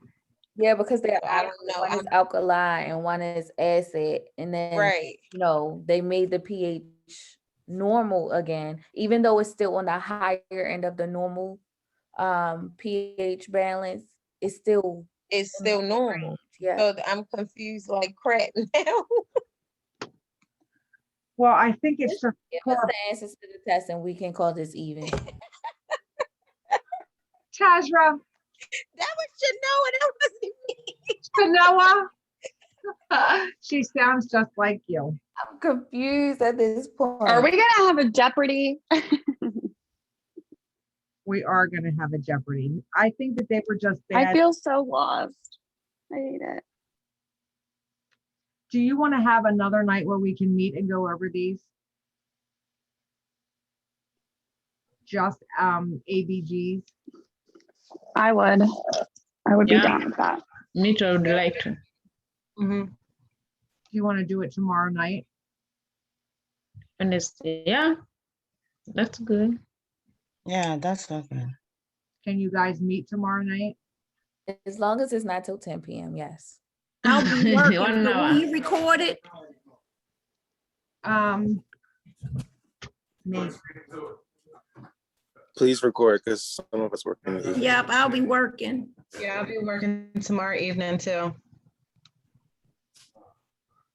Okay, I can record it. If you guys want to meet tomorrow night, we can. Mhm. Do you want to do like 6 o'clock again? Yeah. Yeah. You put in the schedule. Yep, I don't have anything. We can do 6 o'clock again.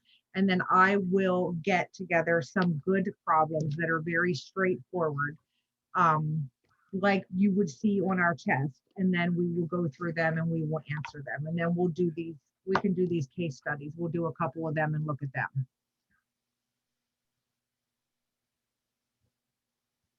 Okay. Okay. You know what? I just thought if one of the numbers, the PA or the bicarbonate is in normal range, and the other number is not, it's not compensated at all because it's not trying to compensate. So it can't be fully compensated because it's not even trying to compensate if it's in normal range. Got it. Does that make sense? Say it again. So if, let's say you're just looking at the bicarbonate in the PaO2 and the bicarb, right? It's not compensated at all if one of them is normal range and one of them is high or low. If PaO2 is acidosis, but the bicarbonate is in normal range, we say it's not compensated at all because it doesn't try to compensate. So if one of them is in normal range, it can't be fully compensated. That's just the opposite. So the only way it can be fully compensated is the pH. Yes. Does that make sense? It does make sense. That's how you have to look at it. I think that the questions that the ones that we did just were not good examples, I feel like. Because there's always, yeah, it's very, very hard for you to have you can always have an outlier where it looks like this, but it's not. But then in this situation, it is fully compensated. So I think that these examples were maybe not the best. So I'm going to find some other ones that are very straightforward because your exam is very straightforward. And then we'll do some more tomorrow.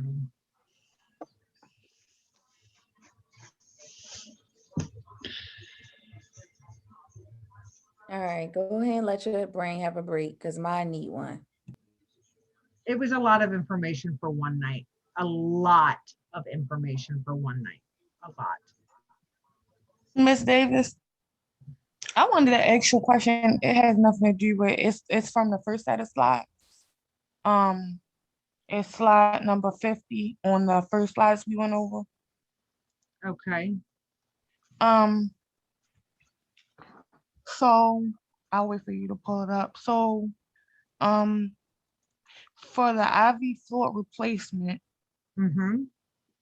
so for hypertonic dehydration, if the treatment would be hypotonic fluid. Yes. Okay, but then the fluids that are listed under that are hypertonic fluids, right? The D10W, the D5, 0.9% normal saline, they are hypertonic fluids, right?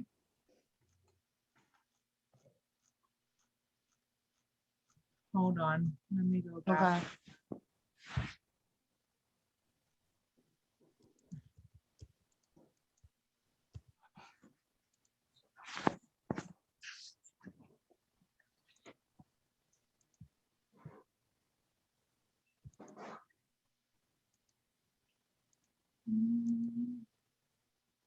Hold on, I'm just going through the slides here. Okay. Like this.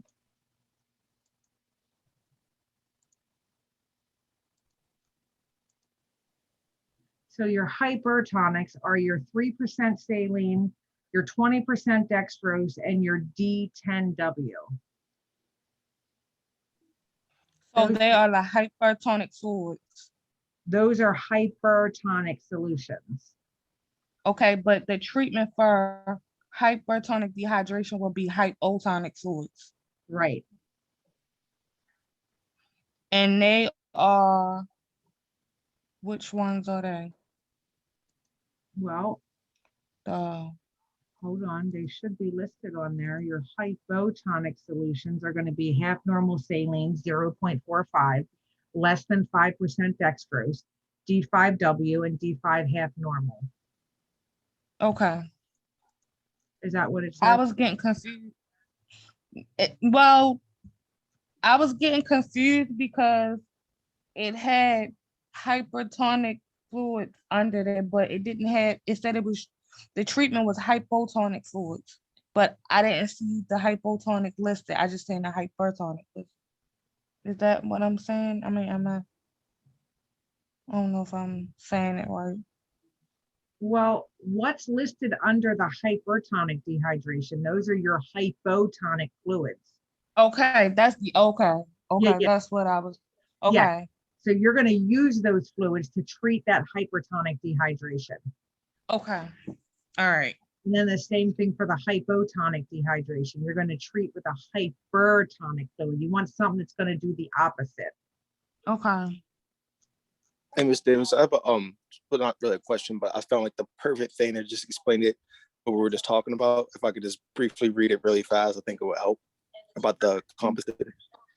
So it says, if the other level or component is within normal ranges, then the problem is non-compensated or uncompensated. Ultimately, the body is yet to fix the problem or has been unable to fix the problem. However, if the other component has gone outside of normal ranges, such as like the respiratory is outside of the the bicarbonate, we can think of it as a compensation occurring. To assess how well it has been able to do this, we can then refer back to the pH. So the pH isn't necessarily it is the prime indicator, but you can you will use the pH to kind of refer back to it. So if the pH is not within close to normal ranges, then it's partial. And then of course, if it's in normal range, they consider that to be they consider that to be partial compensation. If it's within the pH normal range, it's full compensation has occurred. Right. So it is an indicator, but like I said, it's not always an indicator. And I just think, I think that the examples that they have in the slides were not the best. I think it just should be, I mean, we have to show you all avenues. But when we're doing a test, it's going to be very clear. It's not going to be anything tricky. It's going to be, you're going to know what it is, and it's either going to be full compensation or partial compensation. It's not going to be, well, look at this, but this is still a little bit off. It's not going to be that. But when I said you couldn't look at always the pH, you always can't, because there are these outliers, and like Ryan just read, but it is confusing, I know. But it's not basically how I understood it, how they explained it. It was like if it's really close between the bicarbonate and respiration, like they're not within normal values, it's always best to then refer back to the pH. And if the pH is not within normal values, it's partially compensated. So that's how you explain, you can't always go up the pH, but it's just used as a good indicator if you can't, if they're without the normal values. Yes. Well, we're going to do more tomorrow. I'm going to find some good concrete values to look at, and I'll work on them tomorrow, and then we can do them tomorrow night. And hopefully it'll be a little bit easier once you guys have had time to get away from this information and try and process some of it, because it's a lot. Can we bring wine to the party? Because I don't care what you bring to the party. I agree. I mean, I'm recording we'll call it happy I'm hour. recording this session. Yeah, we can have happy hour tomorrow. Should we just meet somewhere for happy hour and then do ABG? As long as you don't bring any. I bartend. I can serve everybody drinks. There we go. But then you won't be able to practice ABGs. We can't bring those. Well, I will just serve and listen. I do that all day long anyway. All right. Professor Davis, can I ask you something after class? Yeah. About lab, please. I mean, not lab, but clinical. Me too. Yes. All right, guys. I think that's it for tonight. I will post tonight's lecture on on Brightspace for you guys to rewatch, okay?